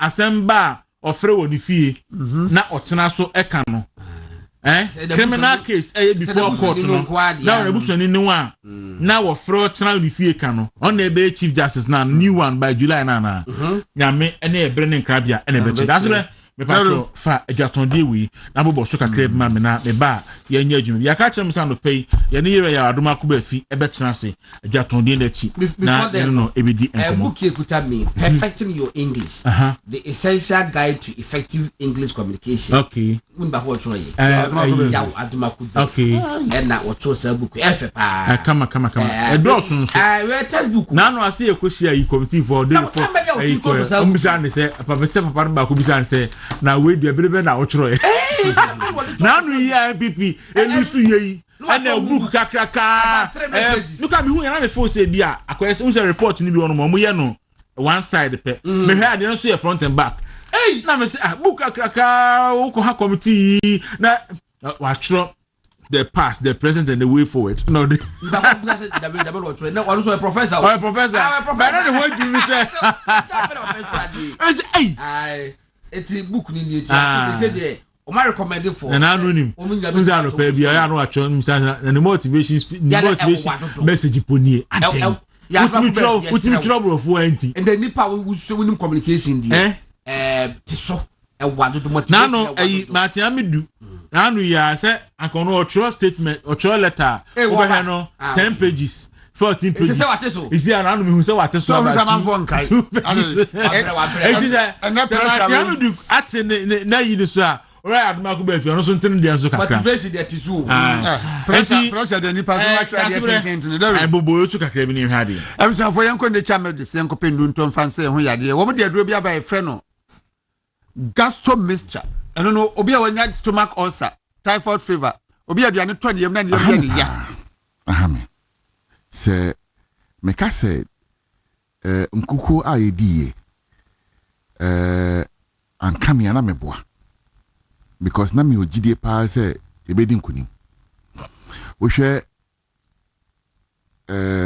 preparations ayeye campaigns so ayeye na sine nyama esiko na yegidie pa eni se yebedi nkunim enti I think said the last time I say na my confidence was so pa and me say my confidence is from the fact say nya ye hu from shem crying say a bit man break it but ye call ekon ekowie no amanasa enti makan emprem bebre if you deal with so there a quick pa mamen ensan entimubium na catch MPP for nyina say ya pa say ye lusu apano in all of it no I from the depths of my heart sincerely say sorry to MPP for nyina say yant me an we ni apano because na enye outcome omope na omohwe nim say party no ebenya inti on that note no proper pa say the apology be my party for na incommodie no ye de atwaso with all the allied issues are you know a womb inti first and foremost me pa de I have been hurt by the defeat. I have been hurt because we share senior na party for ewo GDA na ebinum so you know rely on us say bet me awini na ya bom na ye ntimi no so not necessarily not because how I would have benefited but the multitudes of party people na you know you know rely on party no say you bet me abom you know ye ntimi no ama nyama bebre enkoyi in fact nya one thing ye wi abai abatui nya akame pa any madam fu bi ofre me o say oh the landlord the months of the sika akano the abema no say on to fie okay because obia any say MPP inti landlord no say on the on problem there the area no because we nim I am obia who say on MPP ni okay inti ebeya on the engine sika no ni aka no ontum firifio ontum firifio onko pe be fufro wow na nti oti stories we bia account obi bedwin say na anhwa national executives ana party mpanyimfo na be ka omo but obi wo from akano yeah who can know there was one guy minimum man our friend so mo ye car rentals in January during the campaign of friend so say ba se pani bi pay V8 ana bibia to kwan main country no ya to abawi me one of friend no say papa no ni ye adwuma na yinadi na me say aden no say papa ni say oye MPP ni ntumi ni nya adwuma no oye this no na ni to fam ahu so MPP ni enti no onko no nunya skoro o yined also akofa nipa kopa na cho still papa ni so no nya adwuma story bebre but mami south question we yes mo as national executive and be a wonye government appointee but government appointees no were you mindful of some of these things going into the election? Some of us they're not mindful because my first position 2008 na me MPP you know Tescon polling agent me jina mu my MPP ye call opposition 2009 me hu na si ya me hu na si ye yes an ye adwuma sa you know ye de call we ni power in 2016 inti opposition nyame hu na nyama ni bia esisi no in fact nkofo bebre be ka kire say nkomodie me kan say ya nhwe ye na yekoto forma ne ebesi no the rippling effect would be unimaginable and these are some of the ripple effects of losing maybe some way because some of the views say as a modern nam ho atom so you didn't care much about Ibesi after the election after all yes manyane a mu kofi a modern be kwakodi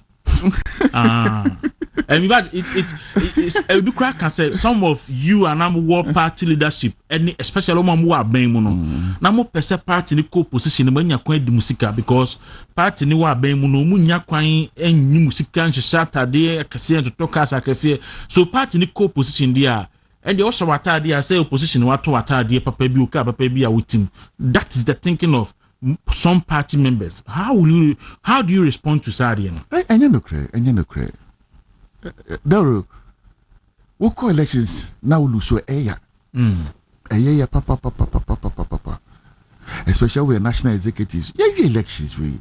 Now at them dio medini pa ewo kroma say nyebini. What does you say that come Samania say na kabe me de. Okay. What does you want pay at them die?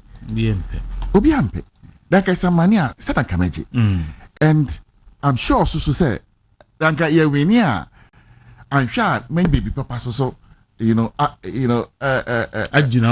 ajina okay ewa ban but you lose any that's over no into why would I rather we say we lose I could have been doing something else I'm sure a bit pijami akosoro most of these things matter bebre obia any na adwene o me politics are me most of the times obia only me power will tell you that I'm a very selfless person. What I can do to help and support, I will do it. And elections everything that I could do, me as a person, say me na MPP awi ni abano me bibia meet me in fact using personal resources putting it into the elections but into what do? You accept the results. Party for bufu and then I shall me crying a bufu I mean who party for mu and then I shall me cry ama makasa in them because now me first thought and he say ma yen train sign na yen Michael Quick Professor Michael Quick committee omonye nhwehwemu nyina enwi ansana ya be sha sebium but ebufu me hu party for mu okay Eshe me crying. Emma me who say I'm still party no wo dom because that can mean who ebuphobia make us MPP so akọ say CPP and PNC because omo elections no omo luso a omo kra no omo timi ye party na omeni aje because omo ni say kiani ken omo timi win elections e wo my win but yeah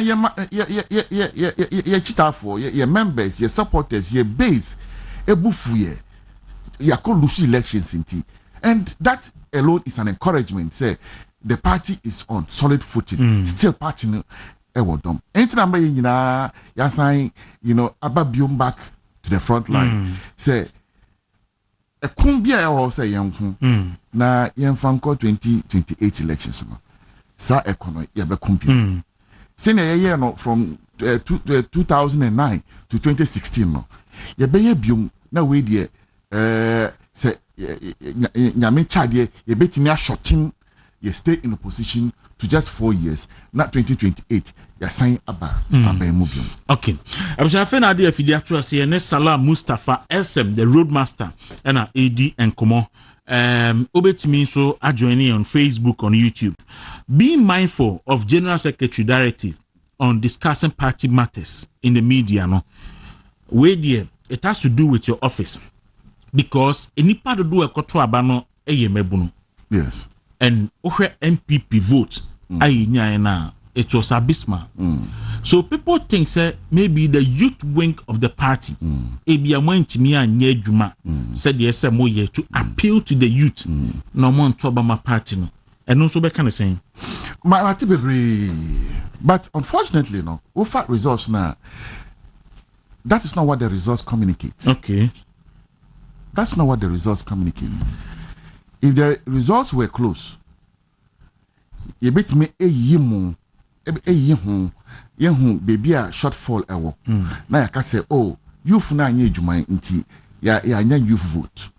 And a woman anye ejuma inti anya women's vote. And a Nasara anye ejuma inti anya Nasara vote. But Dawuro, 16 regions, 276 constituencies, the same thing NSC drop in votes. What I say drop in votes and see that 6 regions alone accounting for 2 million votes MPP lose. Only 6 regions. 6 regions. Ashanti, Greater Accra, Western, Western, Bono, and Ahafo. And the Ahafo. 6 regions account for 2 million. And you cannot say youth no and anye juma. Sure, yen say on my way mo. Support base power within the middle class. And I'm into your program to say debt exchange program directly affects the middle class. Say oman koto aba amaya, you cannot now come and blame it on the youth and yeah. And over youth no cry na be youth in some more. If you implement a policy like 10% bet on tax, now you you don't expect say still okay. And there's no magic to going to convince them, that you did not implement the policy. Because you implemented the policy. Sure, most of some of the terrorists Makoho, campaign after election. There are videos even before. Okay. The committee before the elections. Before the election, okay. I'm not sure. Say videos in some of the tertiary institutions. There be. Oh, me bebre. Okay. On my Facebook. So, okay. Bebre. Okay. Afterwards, Masanya Mre, I call some of the tertiary after election. After elections. Okay. So we call JCS no. Dawuro Saturday night year ball EPL. Now boys sneak it on phones. But you understand the impact on some of these things. And a lot of issues came to play. Last me and accommodate in fact, and obviously Ebisami say how come we lost the campuses? Now see, we have to understand that the campuses are not an isolated entity from society. Students no fat trotro.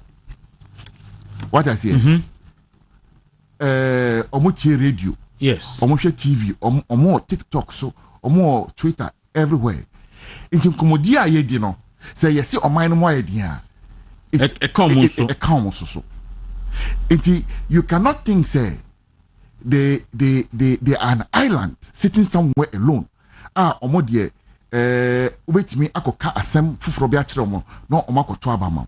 Secondly, we call university campuses now, tertiary campuses no. And just students nko an eto aba. Omo non teaching staffs ewo ho. Omo teaching staff ewo ho. Any ordinary, society members ebimu eto aba ewo Legon omo ti maybe me passem. What I say on or to me passem but oko register ewo Legon. Inti ono obefi me passem ewo East Legon. Na wakoto aba ewo Legon campus. Ono okoto tiawa obeka say students no na to abatiao. But the most interesting thing is that last year no about one student elections we won almost 90% of all the student elections we conducted last year. Okay. What I say on okay. Ufa Legon and Legon were 8 traditional halls. JCRs. Six of them almost executives in MPP 4. But police stations are lose. So it tells you that there was something fundamentally wrong. And I usually classify it as a systemic breakdown of our vehicle. And look, enyama bebre elections people ebinum you won't mean on from us. What I say? Yes, but if I have a lot of data, I made me data actual analysis amount. In fact, recently me breakdown analysis of the 2024 elections. 56% of all the young first time voters are to my MPP. So you cannot say the youth did not vote for the MPP. Okay. This is rather the first time we are seeing the middle class going against the NPP. But we say give a dog a bad name and hang it into a bar. What do? The dog just be quiet because just say be hango no dey be hango. Into me who attacks bebre me so and the national youth wing manya bibia and the national executives manya bibia mo nyina mo resign. And what can you do? Me see me attend to the criticisms and bibia me the meji. I take it. Danka yemfa so mbona nko bo ya. Yemfa bo ya. I take it. Money the bebum. Yes, I take it and I accept them. Say no ena ebe ma nyina yakoma ba form na yasai achichiri party ni ye na ye dia kokon na yasai win power beyond. Why not? I would gladly take it. And on several occasions I say I take all the criticisms, all the attacks and so on and so forth. As much as ye jumano, I keep asking myself, could we have done better? Yes. What I say, could we have done more? Yes. Because as for these things, there's always room for improvement. And me this position, no. And I'm sure that going forward, no, as party for would realize, say, idea back home. Dawuro, I don't know whether the last time they can idea we. But my kind of be brave. In fact, videos. Okay. Because say na NDC MPP problem. I don't know. I think I mentioned it. Yeah. Yes. NDC MPP problem. Yeah.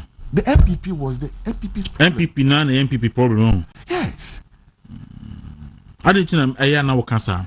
Because the apathy was within. Okay. The apathy was within. Over results now, you see it. Many manaf Asawasi. Or ye Jumapa ewa Asawasi side. But Asakore Mampon side and votes ye lose about 9,000 votes.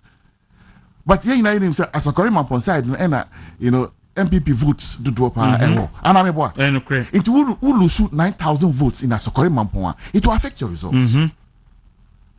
It will affect your results. Yeah. And that's a year you face in the last elections. But say what constituencies no enum bi a yelusu ye. It tells you a story. Say yelusu Asante Akim North to an independent.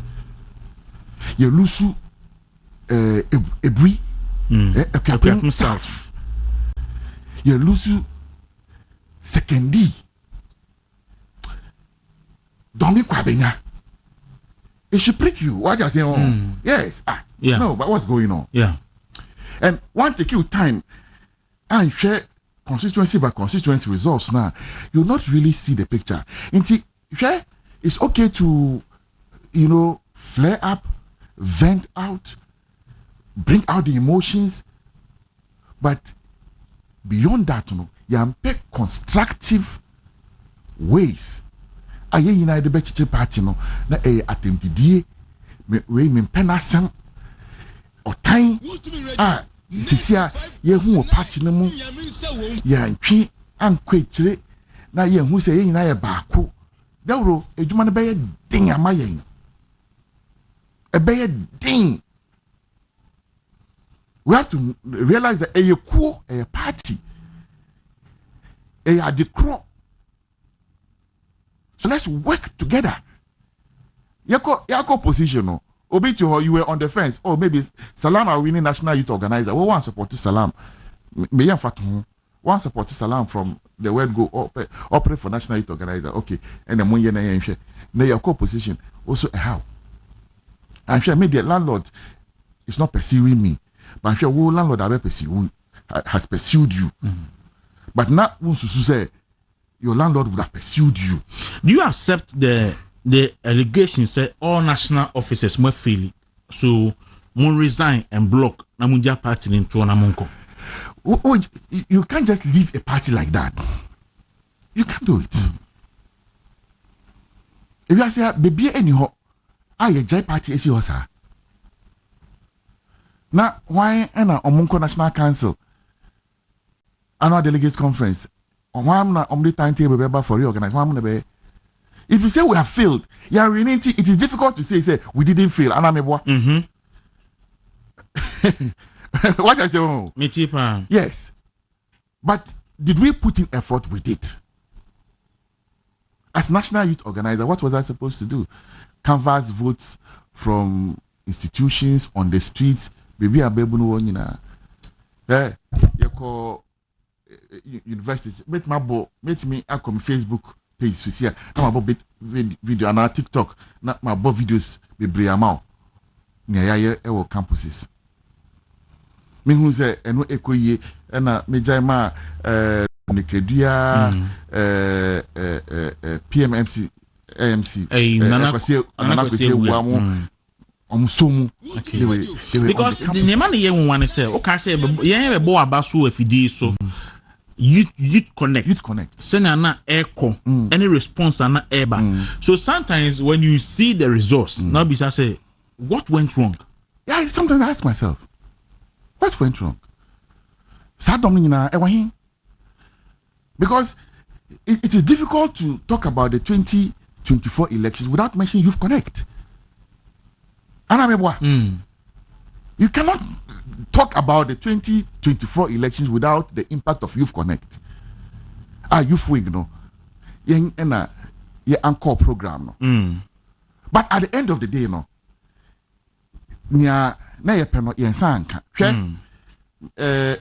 last year, early March, me who Omanebo ama pushed. Or predicted 57%. For NDC. Macho. Me who ye.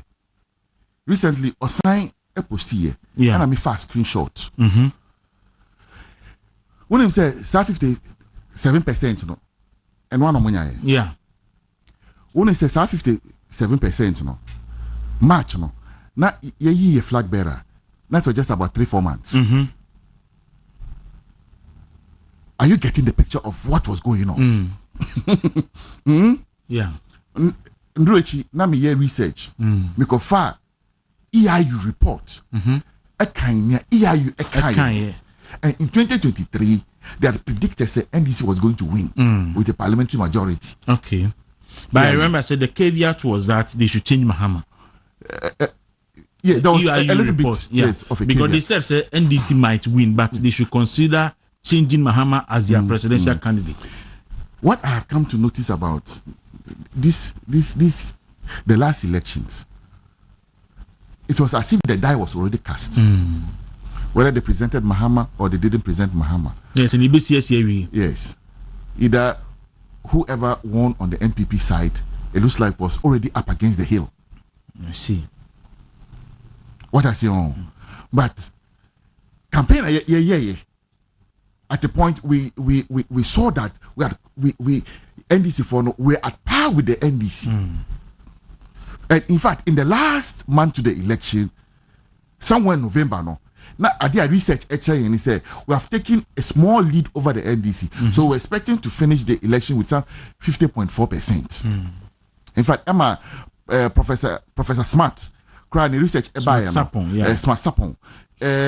Not all around that side, but on not doing any runoff I kind of predict a parliamentary majority for the MPP. Yes. And then a runoff for the presidential election. Okay. Yes, but we saw a completely different results at the end of the day. So sometimes it's not just about the amount of work you put in, but when the die is cast already, it is cast. Obi send me message. Your friend no yeboa ampo. Or say or for say one year so you shouldn't even think of contesting again. Who contest be as national youth organizer? My bro agent. What bro youth organizer agent? So would you contest for any other position in the party in the coming election? I'm still thinking. You are still considering, Yes, so I'm still considering. but say quite position being. I'm still considering. Union decided yet. We ain't decided yet. But is it say what decided say ube contest back position and I won't decide yet, and now whether to contest or not, and I won't decide yet. Me here position before my age, Mama MPP. Okay. Me here position. Me party ba. 2020. Na me national executive. Me ami rounds. 2020. Na me national executive. Na me quit executive position. But me rounds. So I don't need me ko kade ekoye campaign Emma Alex Ejari and new job in serve me ko omo bunker ho get to some other places me ko round ekoye campaign. It is a executive, me executive. May campaign MPP. Okay. But if I will run, if I choose that I'll run, certainly I'll go for national organizer. That is if my boss will not go again. Okay. You say obe national organizer. If my boss won't go be say na be in kwa. No be konso. Oh, I won't contest him. Obekwa un contest election bia. Say Nanabi Bekwa, I won't contest Nanabi. So Nanabi Bekwa dia, you won't contest him. Yeah, I won't contest. But you will contest other position. And I say, and you won't cry. I want to be clear. Say Nanabi Bekwa national organizer. And many Nanabi akasa wa ha. Waka me say uncontested as national organizer be. Then it's a different case altogether. Waka me ewe fide so be contest national organizer. Me nyang enye madwin. As baby you drew no. It's not about positions. Okay. So what for my one baby oh yeah, okay. What you? All right. I will grant you that. Maybe my card is very important. If we don't take our time and deal with the issues that we faced, the systemic issues in the party, you cause na ye the above for ebakra somebody party ne enim say better form. Okay. All right. Being mindful, responding to some of the questions because of General Secretary Directive. Yes. There is Shelley, Bannon, the message you about say,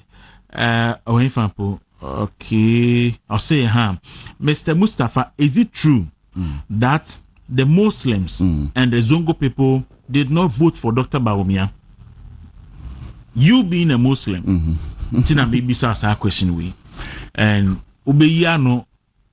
So far data data you go through does not suggest so. Okay. Does not suggest so. We share over 4 million people are to about Emma Dr. Mahmoud Bawumiano. Dudwane is in the south. Okay. Dudwane is in the south. So and say yes. Now the expectation was that Dr. Bawumiano more vote from the Zungos. In fact, Dr. Bawumiano said it himself. Yes. Say Obeshiki the NDC stronghold. Okay. Next, the NDC, their stronghold has been the Zongos and the northern regions. Yes. But let's go and pick the cumulative performance of the NPP in the northern regions. Whilst we lost 2 million votes in 6 regions, in the 5 northern regions, we lost only 153,000 votes. What I say? Okay. So it tells you a picture. It tells you a picture. The whole of the north, we lost just 153,000 votes from the previous elections. Whilst down south, we lost about 2 million. Okay. So data doesn't suggest so. It does not. And I'm not sure. Research, a number of research data are, Omaye and religion. Those who voted on religious lines, admit say, religion, play a role is just within about 5% or so. Okay, all right. Achia Mensa Brown, Tescon research, Legon, message in area, but he's talking about say, Nenia say, accept responsibility. Now, we are sure say we be too animal because also no personally or no sending messages to you. When your response, so Nenia just said, maybe election me go through me for now 120,000 messages. Okay. 120,000. Okay, so I'll say please kindly bring to the attention of SM. I will beg him and the party leadership to scrap all smaller groups in the party. Our last meeting at Legon Stadium with Nana B, which SM was part of it, did not help at all. And can we introduce Nasara in the polling station executive structure too? And that issue about groups in the party and penophobia can and me this election me follow NDC closely. Me who say anti groups be and I think they were learning from the Kwesibotwe committee report. I can say do for Mahama a cost defeat. Going into the election, now groups, a door so do ana abeye or manageable ana. Me need any scientific basis to give a definite answer. There's not any research material available to me. I suggest to say maybe groups play a certain negative role. What I say, maybe unless the Professor Michael Kwe committee now the report ba na me I capture such an opinion. But in every election, we hear volunteers. In every election, we hear volunteers. Inti groups, say omoye volunteers are maybe the regulation of the volunteer groups might have been a problem, but there's no election now. Ubeko, I won't hear volunteers. Okay. There's no election. Okay. There is no election anywhere. My on my mind be brave. Different parties. Labour, Conservative Party. On my last election, UK. Miko share near. I've learned a little bit about the Republican, system. How they campaign largely, runs on volunteers. So we may have to look at it holistically, and define, their role, so that it doesn't create competition with party structures. because most of the time complain is groups no kwa omunya sika more than omunya resources more than maybe the party structures. So that's where the problem is. So we might have to find a very innovative way of dealing with it, but not killing the spirit of volunteerism as well. Me say me my honest opinion. Mega say maybe one of the things I as a party is the fact that you mobilize your own security boys. Okay, that has also been an issue. Yes. All right. Salam Mustafa and edin komodie ne beba wie because of time issues. Now Mr. Okai say ye mamuta few minutes we na we twa draw no and sunny da be so *256 *4# for network MTN any Telecel can you Vodafone no wafa option 2 Wuntumi Radio Movement TV Accra we are na if you was selected number of ticket episode twa ba 5 Ghana cedis na we are do momo pin so at the account oye ne sa ebeboa. We are getting a statement mean to me and kind because of time. Ora Solomon Amwa and an actual sa statement ida ba me okay say and the attorney general ni press conference or no okay say GIIF boss wo dwane akwa se baby a o invade service in investigation. Omo issue statement aba actually say Saturday ya pe na onyantie say na before here na brea na watu to kwan Friday Saturday no nya some information. So the agreement and say nyankopon ya adoma wochena wukuada oni NIB officials no ebeye meeting via Zoom na questions bi omu hia bia no wo mo bisa no to say obeba Ghana nti omo nwa sendra attorney general edesa ensem no ede ebeto abontin so eno ye by way of information. Salam the party ensem no besi o there is a new government if you bre ba ye enema ekoso o then na worker agrobeso a if you're not anameboa so far near yehu ide and shada and show crying o share aban we omo anamontuo it's not the best. I would so far rate the performance of this new government under John Mahama Ababiu 20 over 100. 20 over 100. Over 100. Over 100. As we AF. We fairly because about for our your first action is to embark on mass dismissal of young people in public service. That is certainly a wrong move. What I say on? Yeah. Now, say Galam saying some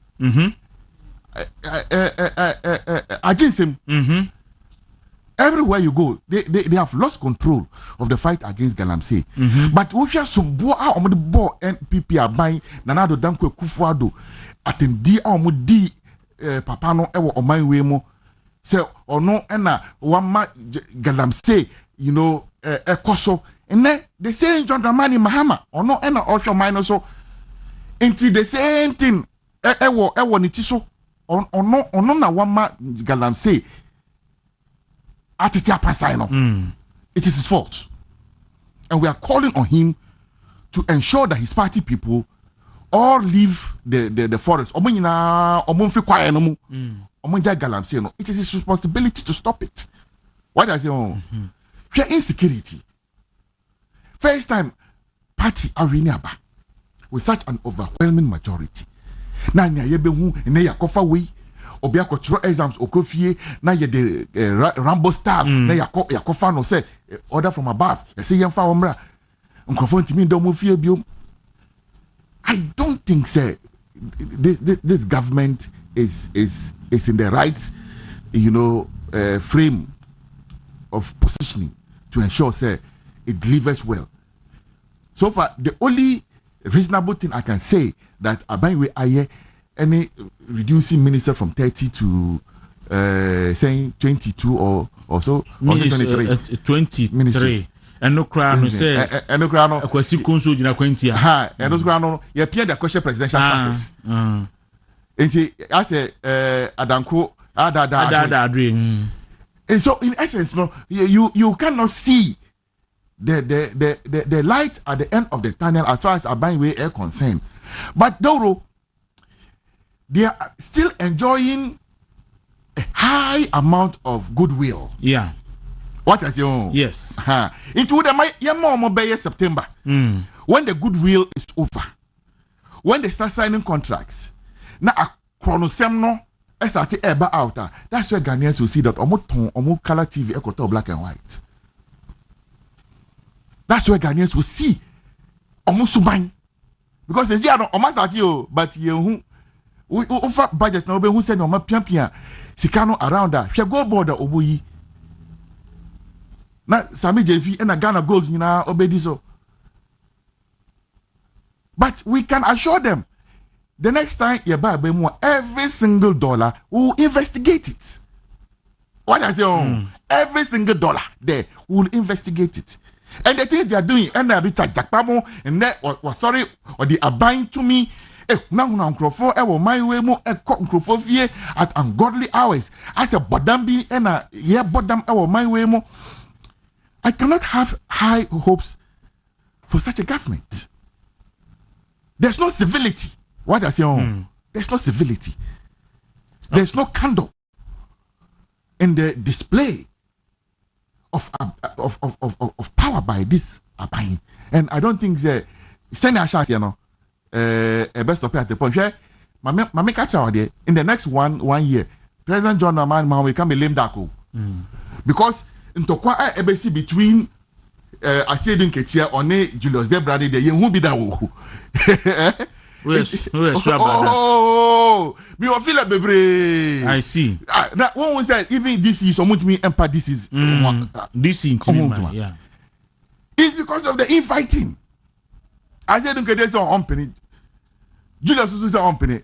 Intelligence offer one number for one. I see. Oh, so Ghanaians are in for a rough ride, unfortunately. On my way, I don't want this country to destroy. No. Mine before. I want this country to succeed. But sebi. Dawuro. Sebi o Mr. Oh, the Mahmoud, Dr. Mahmoud Baumie si ho. Na the John Dramani Mahama si ho. Na yakoto Abama John Mahama. Sebi, there's something wrong. Because the difference between these two men is too huge. But Ghana for you see the before I got twaba a tier MPP because I buy it. But of course, in a learning curve, I think that it won't be long. They will appreciate MPP and Ghana for best so in the middle of the day.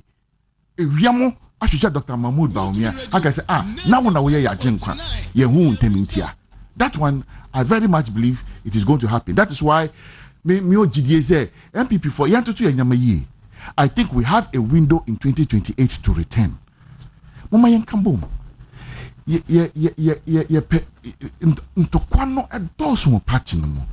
And it's been so for a very long time. Your internal your intra-party politics na elections from constituency, in fact even polling station elections kura na ntokwa ewom na yewie ne ade aba constituency elections na we team nie we susu team nie we team winia hey we team na omakote atena se munye na yanhwe munye yanhwe no ena ade aduru be ye duru yi o what I say on but anhwe ye na ye adwuma na obi enya minister no na obi nya DC obi nya CEO no na obi nya maybe managing director anhwe na obi nya scholarship anhwe na obi nya contract at the end a dozen but ye obufu e dia hye mu for presidential we hwe na Kennedy Nkrofo and Mahmoud Baumia Nkrofo national and JFK Nkrofo and Wayne Nkrofo and bebre. Haven't we learned enough lessons? Haven't we as a party? Salam, and pay. Meda was still by. Let's unite. We are one party. That's why we call it a party. A party. We don't need to be friends. We don't need to be friends. We just need to work together because one common interest and a binding you together. I see. Just one common interest. All right, Salam Mustafa, a national youth organizer, the New Patriotic Party. Asante Patro yenye draw no na anopay yenfa enedie no NC. Nyankopon ya adoma ochina yebe sign anywhere share on movement in the morning. Enumere Gordon de Ghana nti ebebremo na Eric Kwame Jesse enemy producer Sadan Koma Asante Eric Martin Yima Cooking ene Alkaline GH NFA Kwame Jesse and producer and Prince assistant no Cassandra ne Isaac ene Lolana musoso no yedo masira Chris Kwaku team ni nyina Asante una metwen una anopay salam yetwen Asante no so wo any message na opese o ma tie for ansana yakwa me dear I said dear it's a plea to yenina party for beyond the recriminations, let's proffer constructive criticism and ideas. What I say on how to reform the party. Maka, one thing I want to champion, and he said there should be an operational budget for the organizing wing. See, Baumia Beba, MPP Bekoso. Ni pafo Francis beba ba se som ye ni eton ye ne meya ebeboa be de anu sibisi wono na eka kumase a eka ni anaka hwene me de na mama na pata obode na so me no akumase so bode ni bi ho kumase bode nso okofodua o kofodua bode minim ho kumase de ande so eson kumase bode no so pa ende bode de amintia mame anti rama auto bayere wo kofodua bode o se to bayere ye to ama ne ye o kra de san wo adwena dwosuo ye ni bode nyina bom o pe bayere pa eye afase o pe bayere etise pona o pe bayere etise de ke dentenom ni ade a bode ani tomatoes ni ade na mishanam konkonte bi oboda na mame ta to mame ba ya patase na mame de friend akusuati la no pomade so enti eka kumase a eka Ghana aka ye nyina enti yedikan emom yakọ emre ya ewo mu yi no ukuta mpokura na ohunu ho anu sei na opa unhunu hadwen na bia ho hye ye nyina so matonsu e wo hoda okay because emre bi mishana me ko tonsu na samre ye de toa na de tonsu na mi refi store no a wo mo tonsu nti me nam ho no mo ana wo mo say dabrem be boss pie amakronfo aba na yere me no samre former Jaso MP of Akranchi senya ne store mu no so Roman Hill ne nkrofo ni bi na beje mi a na hwe me mfia de kro no to mi so a menua enti o nyina no minim hoye pa metie nyina no menua midi yawo enso so nyame no na de ma yese bepim sabre de yenti se nipa bi awu yes yenti se nipa bi so far de nyanti wu bia da ade kakran so ame se fire service so mebo ma baso na regional minister no so a oho no no menua no nyabotre menua no onyabotre bebia meyam second masters eho no so ye oye ne first masters so tiase meni no nhia seida emre di kan yo kotena kumase sei pe no so se mensem no keka bie ka bi kire MPP na msa ko e wonche ontonebo abrante woni 40 years there ye di tumi ma wade di aboa na yem so on administration ase empokra se wo pin up na woni obi ono ye subordinate o hye wase na ne na kono e chel se wo onim die wo fom o ti ase mi wa so no ni ana fire service ni no e ka no na nya boni o yeah a populist na menua no wo regional minister yes not to the extent so wasa ko pull yi social media say oye or the saying oye obeso chese oye NPP oye NPP ni ana say menua so oye pani na so be di futuro magura enkura so betwe ase wanya de wan kire nim de wan kire nyansa anto so oye medical doctor me na medical doctor wasa be ye wo masters ebiem eno me nim field obeye enti anya hwe Kwaku anim ye nyini ba nyina no nyini a ma omani ni wani mu nchen amanyukuo no you become a statesman because niema bi wonu mu a so wo so wudi NDC ni MPP achi a wo di akoma be wuram aye niema bi obewie no na ede anim guase na eba Ghana so ti ase yes enti menua no in fact ma hu ni picture there I like him you know mehu sendro na fire service so amosi akopa acho ye de ahunu na neto amuso anopai kra mi kinkan baby say yes ya transfer no from headquarters no kotema but me confirm me ne but I don't think say ese duro enti amanyofo baby akoduro no say se wonya manyonyi dia woni munyansa enipa na woni ne kasa no ebibi ato nche wonyi ne chen enipa na woni ne kasa ebibi ato nche akwadwuma mu chen enti some intimidation typical of NDC nearby there say can obi nka bidia and na democracy no e won faso ni saying in any case when you went there as an ignorant person so if you went there say you were going to attend to the patients over there a different thing wadwuma no etisa adoma ko ba fia ko mi eti bonko so mi nim hwe wo honom ye nipa na adwuma enti wo ko ye no reliably you should rely on them no mama senia esitie de wiase enwu pa se enipa wonim bibi e wade no ho na so ofo so age atum se ono ne de wonim bibi a ho menua sebe tikron ko agina enti the division of labor akoto the expert approach kura no de ko ye no kura no se woni bibi du muase a ye nyan mo no kro no na nipa no afagem hwefa service ni ba ko a ye twa ne hwene ne semienu atuo wonu as a bia we leader no rather than motivating them no you end up dampening their spirit. Yeah. Is that the right thing? Yeah. It's administrative for you to say, John Mama Pebra, pa body. I was saying, Kawono, your friend Okraka Jezeminia, Yamfako Kroko near me. Yamfako Kroko near me. So what I say. Yeah. And yet, that post and yet, a leader, who you leader there, you are a servant. Once you're a leader, you are a servant. So the show you go places. Kumase no, when you manche will be out. When him certificate yen and when him publications and in krata ya chere name my jobi kra nya me no obi nyina honom and it ye the man say peneso adwin mi say baby ami wo bia no eye semesom maso nyame ani eye se ni pentira mo ha dia udi nipa ye bekasa o mfa kokroko ni amim so what you say enye nyansasem me try pen number ma frena ka jenzeminia bra from why so ba from beboa o se mensa na nsan ye no se mensa o honom yeah me ka se minia o se mensa o mra o ye MP ha na me ne nam ya wo him break kodidi I respect him I love him emre bo ne kinedwe ka se memma so o wi na me fram se bra this is not typical of you oh yaw am yedi ye lusu ye ena NDC foko ba se wa se kuma se RCC residence wo afede kinedo dia friend wa say me bra sinya abotra dia ho bra se kasa ye o wi na me friend am se bra na design ya oye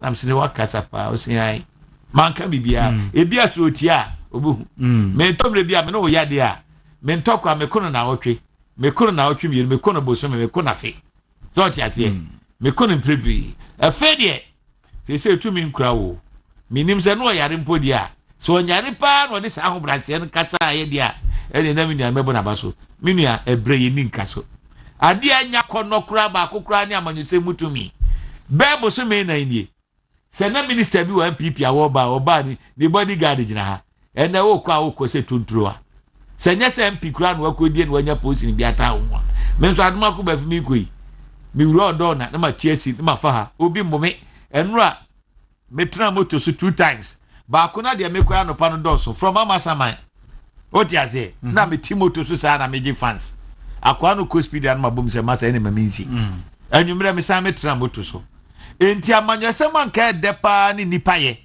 today's politics no so wo ye bibia project bia na onim nipaye forget asem we metaka ominia asem we obi se aye kese na ye ko position ye say opposition da ti o si aye dey almost ya kese obi ya ba opposition no na me say o ya asem opposition ya o power na me nia uni na kade obi so adwene ne se wa ban mu de atwintwina ntwinkuta bidia e de adwendwene ne ma wo o be sori ufie na ni pagina ho nia ofre ofun so school fees won so kran se yamfo mu nya hwe entina kwa so trom yedumiri ene de nyame adom nipa ne frɛ wa se obi nia mini abem but nipa na akra mpono so no akra so bon kompa no bisa na wa bam na akra wo henifa entimi nia ka ho bi so ti ase e ka ho bi very important ena eduru ba bi na hwe niema akufu ado aye pasa djuma papa yaye mi atwefa ye bo mankrofo adi nkontompo no egi ade no a mini ana no so edi efon ka ho ana me bo ana enkrofo na kwatra se oh say eso obi on must bitters o yare a koko she bitters ni ade ndc for ehye bitters e wotro no atwa bi so atro bitters otwa na nopa otwa na wia otwa na nwumre enti ye saa no a menua na wo so de no kura ba na sebe wo no kura kan mu kura no unya information mfiri ba bia na e de phone ba se di anya hwe kura no sebe yatim enti akase ndie nyame de beda na se demo nya kase a etiaso bie so nya kase etiaso bie so e school fees egu ye so a yetua ni ade okọ first kan wo hin okọ first kan wo hin ba nyame beye minia school ma ko biaye o da bia beko na no bi na me kai be last year home frère Dr. Kokofu. Na me friend now say me offer say me class me ya me friend. Na me so offer what that dey now we dey. O see me school na me so o the school ya dey. O see o dey me from we na friend me o say o ye course bi o be na me so offer. O mre. Ke anabo aduchum. Na o mbia no associate. O say America yin certificate me be say dey. O dey me share dey o. Practically meaning enema mebra misia no na medical ye ho research na practical experience medical menya ba o menya ye timu yi no na me na mekuta PhD me na me professor obeka se be wie no utumi se menia akoafie nyansa korabo no enti sebe akinye enti ene ekuma boy ho ahonhwe enti yanso ye bekobi na wo ka wie na me de fie nyansa ne set no kan won me practical experience na wo de na ye nsehunu so ti ase akinye ne nema binti. And of course, modern day a year corner you obviously need a certificate. Okay. And tienu beboa. Minia, kuma si jano eya hadwen. Na eya koye Sabonia NDC etwa. Omo ba ban mu 2008. The same thing. So Bakaya Ministry of Foreign Affairs. Bebe ana na kufu adu adwuma. Yes. E wa ni jakot omu koche no. So ti ase. She nema mebrebe. Ana mo ba yi sagleme asamo ani e ka yankan wie ye wo court ade achen na mu di jakoto so ti ase ade achen ya kantamanto ade achen ya kajetia say ya no kre say ya moa say nye moa sabe sa so obi adwene se dabre ekwan ya mofa so ba ban mu no ba bia mokofa na mo mfa kire nkoya mamre yie nti ade abufuo ba menu nipa no obedi fa na sesei and obedi bim and rama mi bi o say onim send this for mu yeduanafo no mpibie na jade o machi da bia aduanafo di o mu ni eja de sabon sam kra yusuja ekwan ya eja to esabe anopa ya oba obu afumen misma bu mafumen eje jada wo na ebo so wo mfa nyame akwan kire so na wo nam niema mebrebe so ene sumase adwadie eso de bepetumi a oba de to wono no anopa na mo ka sembi I've been saying it and I'm very happy say most so many den na mama emra yeso en Burkina Faso yi bae wo mun microphone nyina no security wise ma twere mu asem e wo krata yi mu some people dey want to national security so ya dey want to police for the soldier for so ni ada ni na egu abonten so we study ancient year emre bia no wo hwe internal security one and sana outside Ghana high we say no how many times you fresh soldier for woman ye external security for external aggression emre bia no reliably no internal security air police for no fire service immigration any woman ka ho ne no mo adwuma ba ye to ye de twene hwe eye CDS yo mayina die em yapa nim dia papa no no ba le kodru ba mi di yawo dakpasemi ko ba ye na papa ko gina court say o bibia no asie me what the something that happened e dia na obeye e dia man di se be so mani upon preparation niema watimi aye bra wabo any qualification so ti ase ya unity said the class 1 ni bia wadun so aye ko yina tade asamba ya mobeka no one kasa wo cry you didn't need to go there now say come out deputy and now more PRB na ekro okotra enmonya be na wo pe ebresu ya pamu ko ya pamu ya you ase ahwede ya go na se abontin ba ku dampare won dem ka me kana sem dia ene wo dampan dampare ya dampan enra akobi bisa me se unsa opon pepro mu ye pool mu se ne pull out to se bi ma no se dampare o ma nya bi ama no why dampare e na e bi ama no na wo ko ne e bo tutu a nan se ye deal to train just like that yes mimia hwe ye mfa kokroko ne ami me tie enyo osika na me de po asemo enipa me pena sempa ne nipa obumi no matter your worth, no matter your level of intelligence, so mumia mimu, irrespective of your age. So what you say? Na any pabako, what me hijacking police for you na. So what you say? Ama impo womo PL Ukraino. Share a fiatenge air kasa. Look at the pedigree of Mami. Minya Bay. Wo come in a good them. Kwasi for the Akran Emia. Kwasi for inti Setoforia no a yaku for saying or yeah Professor Mills, one of the spokespersons. Because any Kwasi for okay. Yes, a Setofori. Yeah. Setofori. Mobile the NDC for the year papa no. Ya antin can be obesim and then in ya peja no kwasi dodowa ya peja no srem kwasi for ye no basa ya ba nyame adom ya sad ne ba headquarters dan pare ba ya no papa no so for so ne man call retirement you such a very good PLA and a friend na to me nyina guten osra no pa e osika de mama nsantwerafo yi ebinom na dan pare recruitment ya sani anya hwekwani be kotrim party for na do bae yanka ho ni wode ma media fo eno omo ye eno obi a hunu sa wo ye MPP pro no bia no odi wo mu nyina ani hwe na odi Alex Mensa enso Alex Mensa na Alex Mensa yes papa no enye se bia sika na bibia o charisma no okura no minia na ndafom the relationship oni aposifo no me hwe ebeka 1 week ami ato aba a chopa e utimi frɛ pani bia na aposifo bi o se mo pedam parenti ye tutia mu bia na ma wadam pare atena ho onu tia tutia yi ene he bia kudru so tia se bia kudru me ka de sisu se mama nom ya gidim bone dodo mo ba bia no a wonam jata ya se ejamu ori ya na nwanwa adwuma eno ko se mpanyu bi de mo very bad Sempo kura no yesunsu mu dia amanfo ka kura no a dum so dia no you can't rule it out. Yeah, in fact if you do so you can't rule it out. That one opano before me rest you and me tie Love FM Kumase on the omo na drum pa ma me hu say obi na send the link ma me say me hwe agya e hye e no mu interview papa bi o say friend na kwasi ahen o say anopa no ogina ho be 5:30 kane ano edum so be mpredu omo ti ya no pow na agya no ahyase. And you know how and open my video so who ye and rakolebu any airport na kania oh na sa parliament come by dum best empress enye papa amamuo no busa nyame fa hoto nyame so enye chinchina. That is why people like us no we revere Bawumia, we respect him.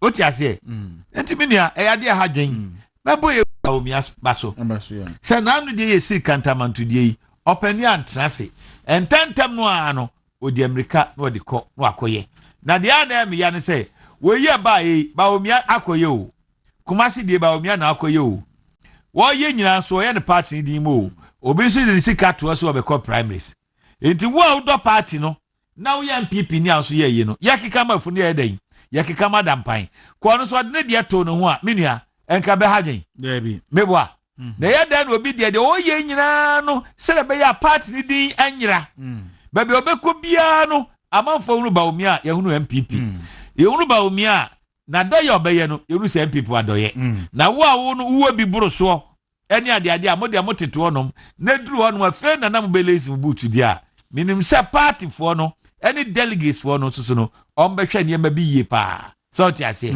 aban no Shera Bawumia tu ana mo ti sei dia ye di jo ane e aso a hwe wo mamadran no tu ana mompa because enema ni bo no a e ha dwen aban no e wo ska papa aban we wo ska na nko mu tu futura gu ani si wo mu ni ska because wo mu ni ska eye dan na Women's Bank eye Ghana fo nyina bank na mpokra no lip any maslog sikasa ne di ko ho lip any maslog budgetary allocation more than would 51 million. Yeah. Now obra say seed money crown so our bank so person be 400 million. Abanya would 50 million ABA no. Meaning say you are fighting the principles our Bank of Ghana. Anami bwana. No, I don't think say bank no obebi in this year. ABA na 50 million yi emo franco ye dan konwa na yi. We dey intimate ba. There be eno wo na wo kire mu yi o. Ba me nia wa kana no atomo no. Wonim de ode ye.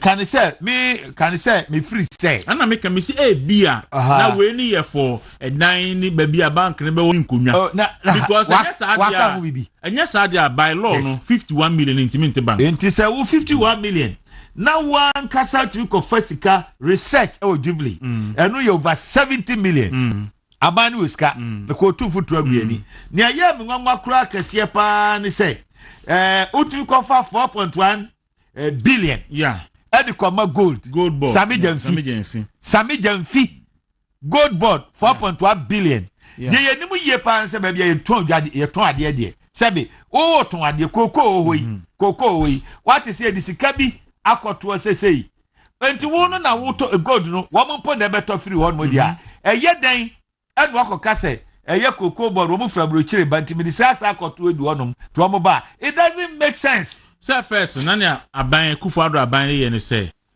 or the Bank of Ghana eman gold eman sika yes no da koto gold no na or the aba in fact Mr. Bank of Ghana or gold scan will be this no all your marketing companies ni bulk oil distributors no the omudsid no akoto gold no the gold na Bank of Ghana na Bank of Ghana the gold na koji oil no asan dia bre oil no sabre BDCs no enti aban enyi ni sika physical cash enkoto gold na branch ya say where you 4.1 billion e dia ma branch no 4.1 billion say ononye na if you want enkoto gold obra gold ya manfo mpokura mponu kuto musika na dey ba o so ti ase ti aban wo sika to yo kaje ti ade kantamanto market yo obi na me twa adwen akwa no so no wo hwe government ne budget a odi aba no a Unim say na Kufuado at the 4.6 billion in the coal road sector last year. Yes. About with the 3.2 billion in alcohol. Now Kwasi Kwanse Beka. Budget Central Region Kwebeka. Kajet ya a year near Ken so ami dey ya montomo boy anto ye boy on their campaign Ebeka. Budget no NDC priority areas no. Nyedi kan maybe omodu sika kopa no. Education, health, interior, if anything, roads and a defense. Is this 7 agents on top 5 in here? Oh, yes. Who for the top 5? I don't know. Yes. And this year, education, health, interior ministry, defense, and office of government machinery. Because office of government machinery, sika and the fourth. In fact, some few office there no. As to see office of government machinery. Aye. Now office of government machinery no krempo no. Say also o kan ehun asem a. Minia asem. By any camera we see so. Compensation budget. The office government machinery no. And no more raise no by 721% against minimum wage of 10%. Now the quantum of money one more the question the 2.7 billion. 2.7 billion for compensation. For compensation. Now the compensation I say. Akatua ben owura fi say esi edun katia mo kote group we to say so mo ko election na upra ana wu a heroes fan e hwe mu bio and na ni ndem on ba ye ni nkrofo am sorry yam buafuo on say na no kuma se matwefo no aye press conference and into compensation no ne bro funa se kire pa no ne wo mo dia no menua na sabe 2.7 billion you know. 720% a year increase no. And Ashim. Into one more ya kakabin eki can people for a share ya mamon traba near the adeno. A fair no compensation. And your compensation 2.7 billion. Santo Quania the adeno. Jodom Capers Nika 2.7 billion. Odom Capers Nika 4.1 billion for government machinery.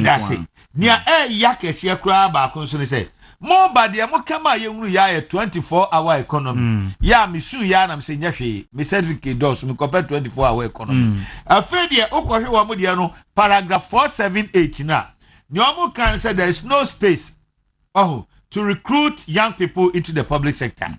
Meanwhile mo kasa se mi nyina no mo tmenya 100 million aside the core office of the president for capital expenditure ya de be talkers any ade minia say na pia nwa no but amani san so a minia na enye na meka no na meka say sesika we nyina no so mo ho no betimi de ayede a asanteman enim ebakola or saying kantamanto they also need money sika we say nyina no sa compensation krofo aboa ma mu di akaka bensam ba tumi mu no sa must make 2.7 billion e betu omo kade a ene omo so mu koyo mpata ni ye media no besi de to so biem eye obi a yeso de say Jacob say wan Richie Jackman papa no sabe so hwe na nimpa ya em say wabodam oh yes oh they just consult a psychiatric young for Jacob he's crazy hwe dressing na hwe ne che asset colonial police for bi wabodam he's crazy but would that be fair? Oh it's fair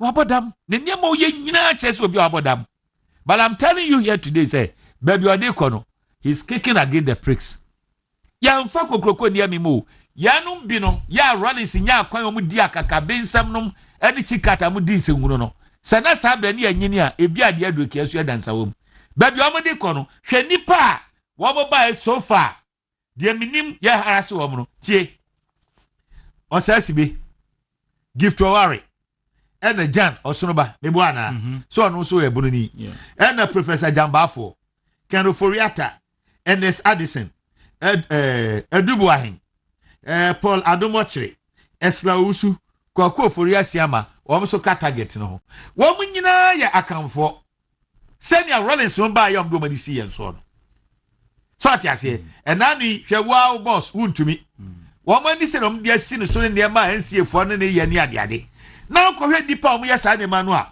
yes obi the Dominic Ayini another crazy person no also bodam anopedium so David minia wonsem na no ya Bible say you kwasia no se na nkwasi asem tete ebra so se minia eniema ye mpanifo bi trans ye din ema Rollins mba ya kaka bensam a ene wo koka na ebi din sewunu no minia ya free fat ne ba bie ye experience anu anya ye koku no enye ti obi o se champion te ne ba bie ya ekoku no hwe akufu Ghana soje hwe na ho fe wa nkasa se wo fo ya ko fa ni free bi yi so yi never again sanse nwunu na omo ye no se wo ma se clearly wo mo target accounts no we no the account persecution sana wo hu no yes enye sana mi hu no account persecution hwe ensemunu a wo say Dominic Ayini one of the mini ba bi okọ ni law school susuna mpa se Edubu Ahin onye MPP ni o before 2007 krano na owadwuma na oye no eno owadwuma so bebrebe eya mo ankasa mo sofo Assemblies of God peni oda no what is simple gra wingam na sorry ba onim adwuma okuta no bebrebe oti aso onim nwuma ekuta no eno nwuma oye enti se mo aba na mpokra no se bia fom so bi aba minia enti akosa ukosi nkonwa na ugu dipa nanim ase ekoye hwede omu yei I stand to be corrected.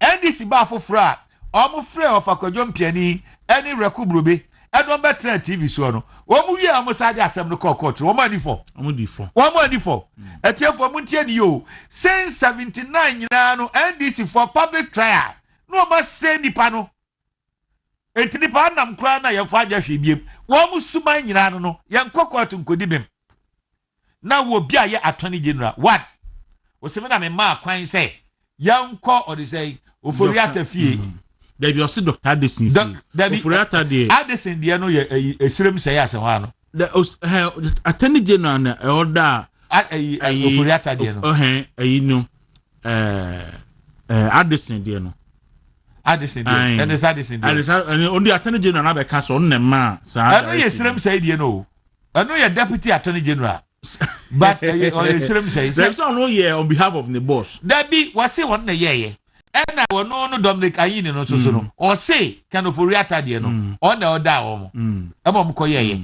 internet de ya kodru attorney general despite everything even Rollins time or transit and I say or move from military eba 1992 no attorney general be attorney general be one misbehave one perform so recklessly echa Dominic Ayini putting ya o this huni ABC sada o dia hwe Martin Amidu once upon a time no ye attorney general meboa attorney no ya ayi o be dia Samoa o nu se sanse hunu we se odi bida even one more party mo na me site na so dia no to ncha be fa kufu adonom o kofa Joe Gatti nom na o kofa wa sister so o ma me Gloria Akufu Eddie Bafado but under first Atamils mami you two are judgment debt no Betimo Drisu son first and another woman Marietta Brew yes Otis so mu disase hunu bi but they me then say among sandisi foni bi no menua ade no koye ma wo mo hadwen na de amesere nza menua senia ayiya ye no so ye no sa na wiaso be ye wo mo so manya bia nie no o hyewa adomako na we mu kan say emomidi ho no wage information wo mo de dia starting time o momidi no menua na wo anka otrim na mdi na bekam trim momidi so anyway all right but obi asusu ni wo no mo a wo ye nyansani obi kana sam kire wo a obebodi di atuja intimida mo kama bo train ye beda no ne ye adwuma buja wontumi radio 95.9 movement television asugusu a wo hwe yera ya adoma ko ba fi e wo ha ye no edi enkomo na kai se aben peche promo no anopen so ye da hyehye so na enche kra na ye de draw no aba nti unya ntwa wo de a na waye ntem na watwa star 256 star 4 hash star 256 star 4 hash offer number 2 ni Wontumi radio movement TV Accra number 3 number of tickets say ucha ba ko 5 Ghana cedis offer 2 10 offer 315 sa na odu mumu pin account na wetimi edi enkunim timi so ye ne sa emma me ayi Queen Irene ewo kpon katamanso osimi control say ochiao no mo ayi kunsu ni adwuma awoye na mi ofa woni nya wo kan nyina woni me ma medi yawo me de ne ma medi yawo eni se NPP ba ban mu na enipa ni bi ho no ma na sanka party ne twem mu ana ban ne twem ko gina court sei na ye twem aso a dwantoafo edwanto a ma omodo omho eche wo mu enti no the next NPP government ne ba na nkrofo yo mhu dwanto bi mu a enyo moden o se mo ye den mi si dwantoafo ayi dwan koto a na Akufo Addo ekopa achew se yemfa nkrofo ho nche omo nkrofo ese de omo one typical example 32 MPs NDC MPs omo je double salary and you say how ma me papa had papa because na wa prepare ni dossier ni bi nyaawie na samre abamba be nsora no pa no obu na chacha gumu no di america ko pa chew and na no den how na drusu and na okotra education on wo nwunu so ndc mpo amani yo sa wo pe education is to mo ndc mu a Joshua Alabi wo ya ndc ni bakofo pikin no e no koye UPS ye even e be di kra e Clement Apak wo educationist ya ko so betima koye ade no bro ha na druso eso e na propaganda nkwa wo mu nyina agibi wo mu nyina wo mu gibi ayama Kofi Bua na man Kofi GB epon na djuma ko na hwen sem o yes ene man yiri bufu ye se anti ba ki bufu yo ne bufu yo nti o shani a won chia yiye for the first time because ba ko pa me ma mete ye no ne bufu yi na ye ne ye de ya da ne hu da bi esi ateke mu no na so pagya yi so but for the first time in about the last 16 years of Nana Akufo Addo political life 8 years in opposition 8 years in government ma me yet me keep se bia no tie TV e bia on hwe TV on tie radio the when the okwa e de ba ni akato ani o kaso aso o si wanim se ko tie bi e go tie se de me sra no pa na ma kotre mi tie mi nia Mugabe bo ama ben ye nom mi tie one thing is a tie na you knows against them against this so just say ma me tie mi nia bo ama ben ye wa badwuma Mugabe wa badwuma mi nia bobie wa badwuma ni panso ye adwuma ama bibini e ka bobie abeka me ma to mu nyina sawram eniema na ye o mi nia amanya sempa chese nipa mi twabra no nipa bedu achi a okoye adwuma kokko retirement kra na kasnet behwe no amanya sem de akatia nuturo nipa trembo amabenie no o shefugu no ye wei Mugabe ensemba na munia Mugabe onkai mi abobie ene NDC ene bia antimi amabobie ankoduru ba bi obeduru bobie wo kumase pa minia owo Hello FM he was a voice Oba sempa me ka se me ni agbobie me kwa opamo me kra anyway bra me chia ye nyina se kirefo enti mo mo so ni bi o ti aze mo na ni MPP ya moto mu ye radio fo no twene ye no mo ni bi na bobie no abre me ni ametra so no hwe me sound sa one no e de amajapa no ene Dominic Kuni ya Dominic ni odi say ayeni oko jino sa ko ma warning odi say ya minority leader command warning na 2 minutes na fufuru na say na wonu kura wona dwene ye kura sa attorney general be ma no because before then na we were finipending another not na wonu no yeah wono ena no obi anim so benya attorney general oh yes Makai Didi, he's also an MP. James Agaga. Agaga. On mode say na me force in tea and commode man. James Agaga. But he's a lawyer. Yes. I think say James. He's a lawyer. Yeah. Now speculations no chess or no. Because that I was thinking some of the women Marietta. But because of say na Mahama ho no on the number of people bit me appoint to munti. Na so pushing Marietta set presidency as director of legal. Director in charge of legal. What were they? I attended general to attend general for me. Yo. Mania that in the be oh, it Mr. Senior producer anka ponkoto no. Enka konfo nsem da. To am fa nyansa anya djuma.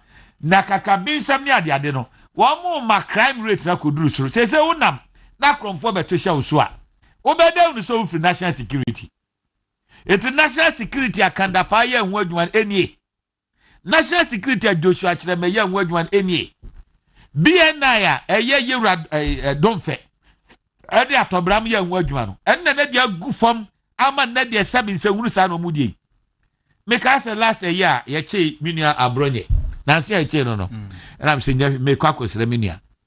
Me kodru wona mpanimfo no oh ye ma onko ebe mu akọ ya na baba jama bae na me ne yedi nkomo no so ko any client ampanifo ya claim na mi wura mu a akwaafia bi a me nua ye gyaye pa na senya SD a me de wetu de akwa na bofom o ma me nko na pani ba ko no so ya claim man nko eti mi wura mu no be 10 minutes no me na deputy communication officer me hena ndisi ana da BMPP Krobia. Yes. Or your friend I'm saying me be foul. Me kodru am so boss. So awura mu apie dia eno ana. I'm so mati. Me sa kodru akwafiafian. I work out now smasa. Hwemani miye. Uni me. Me nu kra apie na say wo be ma ade na bo anim no. Wo boy yi body say. No smart. Yi free wanim. Na ha de ye momudiem. Fatuo no ma wo ne yantwam ne yankọ the other side ne yamfa results mre wo mo wo ye fon pa wati and am so ye fon wo de wo ye action ana and am so pa yi free we no sanya bone ni nsehunu ni hu a yi free wanim na yantwa kwa num ye kwa e ma ni pa bi e ma yamfa results mre wo mo ne ye hwese obenya ba bi agina e bi ne de jakwa yi se jakwa so obe ma pa ono nkwa singande onto isi abonten e ye onfona ni mu nsie Ekoti sa kromfo bi obi a wo record the west e wo military akromfo ne de mo amoma yi a wo mo harassing kromfo enya djuma se djoma ma de openu no a ye bebo na mdabu man no so ti ase ma wie minua hwe edin no de free for edin no de free fa en ntinu sabe said de no omunim yie pa se free fa wonya ne ba bi kro no no ye bema enye obi yonko no na bra no so na bra so ntino eye ni afrifa okatachi omutimi nya no yo omochi ni mpredu asantema tanachi media tanachi menia captain smart kra mu jai no wo bia betro mama pipi abakra wo ye jimifo really captain smart come on ya nya no yo yes we be the captain Taylor say why my friend say Kevin Taylor wo papa nkwan ya enye ntu obo ase na betie bo no ne ye nto unso papa no otwoba o papa ya twoba abin wa ha o papa no otwoba obo ase o papa nkwan nye wo Kevin Taylor be man na wutimi boy yellow belt no abo red shoe no agi green trousers atwitwa pot say ayi o de say ahoman wo ya nya no hwio ya nya no hwe ye betuma bobo ni pan mebrebe empo wo mu yi wo manim so mo ye NDC fo no ati se Mugabe ni won hiniba Buamanom eni bobie no they were measured no am di nyansa to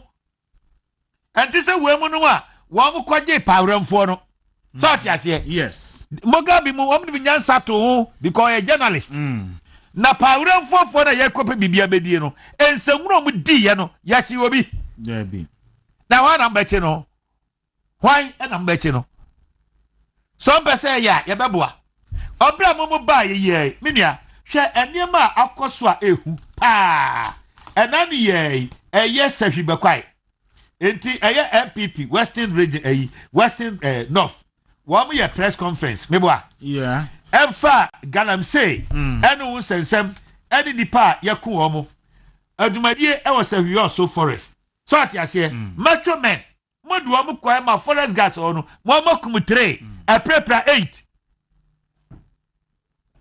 na oni say ye friend say dakwa no wabodam wo mo timi ko na mo ko you know mama ti we say so na me ka se na dwene nya eno me di fo odi anu tu nchan ya takwan hwayem NDC constituency chairman your friend Mr. Said will lead press conference e condemn NDC tax e won niam o mo ye e wo galamsey ho e bru nkrofo kum nipa so America nyina no men ka na MPP e say ye o wo mo nkrofo na ye press conference yeah odi anu asoso ye wo mo atakwa women organizer your friend Dana Ewua onu so beka bi say the NDC fo no so mabia ba to mo say forest no minia enrachi ye hwenkawe forest guard wo ba ayi ya twitwa no ma ne nan nyame amoa eyate Jomama is happy with that na wu wi no akonya Danka Williams Jomama is a good man minia bonsam krampo no bonsam yeyi na ye ambadia fruits shall know them asofo papa wo mayi mo no o kasa yete wo mo so mo do mo yafunu ene di akira ye bo base ni ade no ye ti wo papa de so beja na nyankopon me se papa de nyankopon na ya me so na me so de kasa onyame nye bibia wona me nko adifo so ebinim na masofo eso ensenwuru so ese wo man no and somebody time you exposure I win MP NDC me ba no so what you say ahemfo ni de se ani to the sense ye se akotwo bi nsa ana wante wante se atwo bi nsa hwe ena no akwasi agye anim what you say wano enso so Asangrogramma Magistrate Court City News one reporter ya buru am say from Asangrogramma Magistrate Court say yam compensate to omo your mama ehuru he aduma ko ba fim de be ba me chim na me kra do mo timi ma so ati ase odi eno enso eto nchen ya eno so heavily military police or say military police ya wo mo so no wo mo ko seize cars any gold ewo akrokare meboa enukre enne ba ku bi ya say bonza forest hwe de o makoye ho all over the place ni nyina si andisi fu adwa mama ena ma omo ye sa ne ma no oba can you say that for a fact say why not your mama ena ma omo ye sa ne ma no etu anu kwatena tiobi hwe that nti wo kasa na ye panie ya adwene mienu o bie na no ko ma ne nkwada no mponka oyigu akufu adu so oye penny o want tetie no blue diplomatic aid akufu adu ya no enti the same measure no ojo mama be gina o se akufu adu na ye no enti na me ka oyi a me national security team be fa me obra ukra de wa bie gold ball ejapade krata na mo twa ye no a mo di gu akufu adu na busuan no ma se e ma che bi man hene yewura amotia mugu na ni ma se no se ejapade na mo no ejapade enguma no ne e kasa ndisi fo na twere ene ye ba ye no yes gold board sami jamfi wona nkotra no ye twesi kasa ka ho no man ya yepanie o man ya yepanie no edie ene de jo mama atwa akoye ni se eyi a wono ade nimde no woni bi ogitum nimde no jo mama ni bi ene onya na je so bebu man enti se economy no ntimi a wo se economic forum ni afa nkrofo bi akotra honom Ishmael Yanks in the dano, the banso na da, how they say, district assembly common fund. Neba pa. And no the conflict of interest. Oh, I say don't get American saying. And no the corruption. Ishmael Yanks, neba na dano. I say don't get you send the badge. One neba. And no the corruption be buana. Media, when we know, I am mani munti am wama home kra. The bedri June aircraft in the media, woman ya baby cry tell me, and I have for bonny soon is massa. Every day, the omu ye bia ya dia ya chrono, a yense wuru, wa she, miami nia John Jinapo. Shaniama akosie support. Where the Yakufa the pencil, mubaya. A year security band any one or more. Containers ya, a good miaira. Thousands of them. All right, of I from Nenko. Thousands of them. And no minia Ghana for you see a pedia. Yet who sort ya see. Now enyadia ebua. Enyadia ebua. Yan hwe ne mani ye. Yan ya man ye. Enyo bi na be chechire dia maye. Ba yan fa o man no eho do. Dia disifo no eye no. Eyade a etan. Nemo so magini nyina ne se. They will suppress the dissent idea. So obi a betre adwe be ko ahye. So ye MPP. So ye nsantwire ni dia. Minia. Eno dia anya dwuma. Ada meboa. Eno anya dwuma na anya dwuma kira. Attorney General me sama no woni bio asa ka chense. So obi onimu a oni pa bi on papa bi. Nya wo ye no emwa. Ba dia ba ko ma hu na MPP hu ne NDC hu se. Ye wa ban mu a ye nia ye bekia no atomu a ye nia ye dia hode na baban mu. Ba ye dia nia esuman ene hwe ne asa ko opposition. Ye dia bi ato ye. Odwanfuru stress kan. NDC fo ni bia mo sumuo mu a ne ma wo ye no etan ya. Mu hia ye ne amenia we dia wo ye dia enye ne ade no. Me mbomu di mu da ma me more information. But within no mo modan kan chen se japa no. Woni Dominica yini no. Japa ni Dominica yini no. Ene sankrofo no. Wo mu na di party no sa ba opposition. Na 2028 nyame nti ba omia beba. Hwe ade ba ku so amaye unu se. Wo ba ko parliament ya. PBB to trim. On se mini afele so fosu ko atiko yi. On kasa da o. Oh, akasa. O ka say. In fact, budget debate you akasa o. Hey, Felix. Emperor do say na no o kasa pere se kromfo a okuta podua no. Felix akasa say. Oh, we dey akasa. Akasa be impremi nu kra. Ah, ki Felix pa na bienu pe. Enti me kasa on kasa ya say no control kra no che obi o kasa. Ova me da say first. E bi ni fifi kwete be twa ni wa okondru ba bia mrada ho no de. So yeah. But I will commend the minority. So far, we had got your pon chromanum. We had near Eugene Gideon Buakunum. Oh, me, these people are doing a wonderful job. So yeah. Almost a year, minority, no, they should be commended. Now, you know, see, and Tom, what you did, Hamika Crowdy say there should be a synergy and as a connection between Wamo. Any party communication party. Because every blessed day we will get there. And I pay a winner for today. When are we going? 545 876 876 Avanti where we are no. And the American say we will get there. We will get there no. And now you are near to about near 1st January and the admission and 7. And they say no, you're saying in Tiaquano. Let me please say information as you say Parliament we say no. What must see ya bano. There should be a link between the party communication. Niama okuje tabla kwa ye okuje to no. Okoya ni service of parliament. And okwa share research. Into onya information o the manual no a doctor no. No the fake abet. All right. Yeah, doctor. Nemo yan information yan famra bonten to support the job they are doing. Onya misha Ghana. Anope Nyankopon ya adumo a Supreme Court ebetie akwatia MP. Nasema odi akoto Supreme Court enu say conviction Kofodia High Court convicted no Supreme Court question no and Supreme Court ne betie sa application no anopay ebiem ebo no mienu a NPP by press conference ewo party headquarters and so ewo asylum down so and also so nsem we be free ha ba nyina no ye ba ye bebo mumu amane medi e de Kwaku Dawuro medam team ni nyina ase Kwame Jesse ni producer and Prince assistant no Gordon and the assistant so me do mo ase aseda kase nkoma Asante Eric Martin Yimani cooking num nyina ane Alkaline aseda kase nso nkoma Isaac ne Cassandra num ye de mo ebesi hase na yako skafri about opposition mada wasere da David Damasi na yi aseda koma yebra ya aduma ko befi the former director communication Emma the New Patriotic Party ni amenu Kwaku Abwaja painting the folk Kwaku Abwaja painting so anopay won so ye chiapa yermasi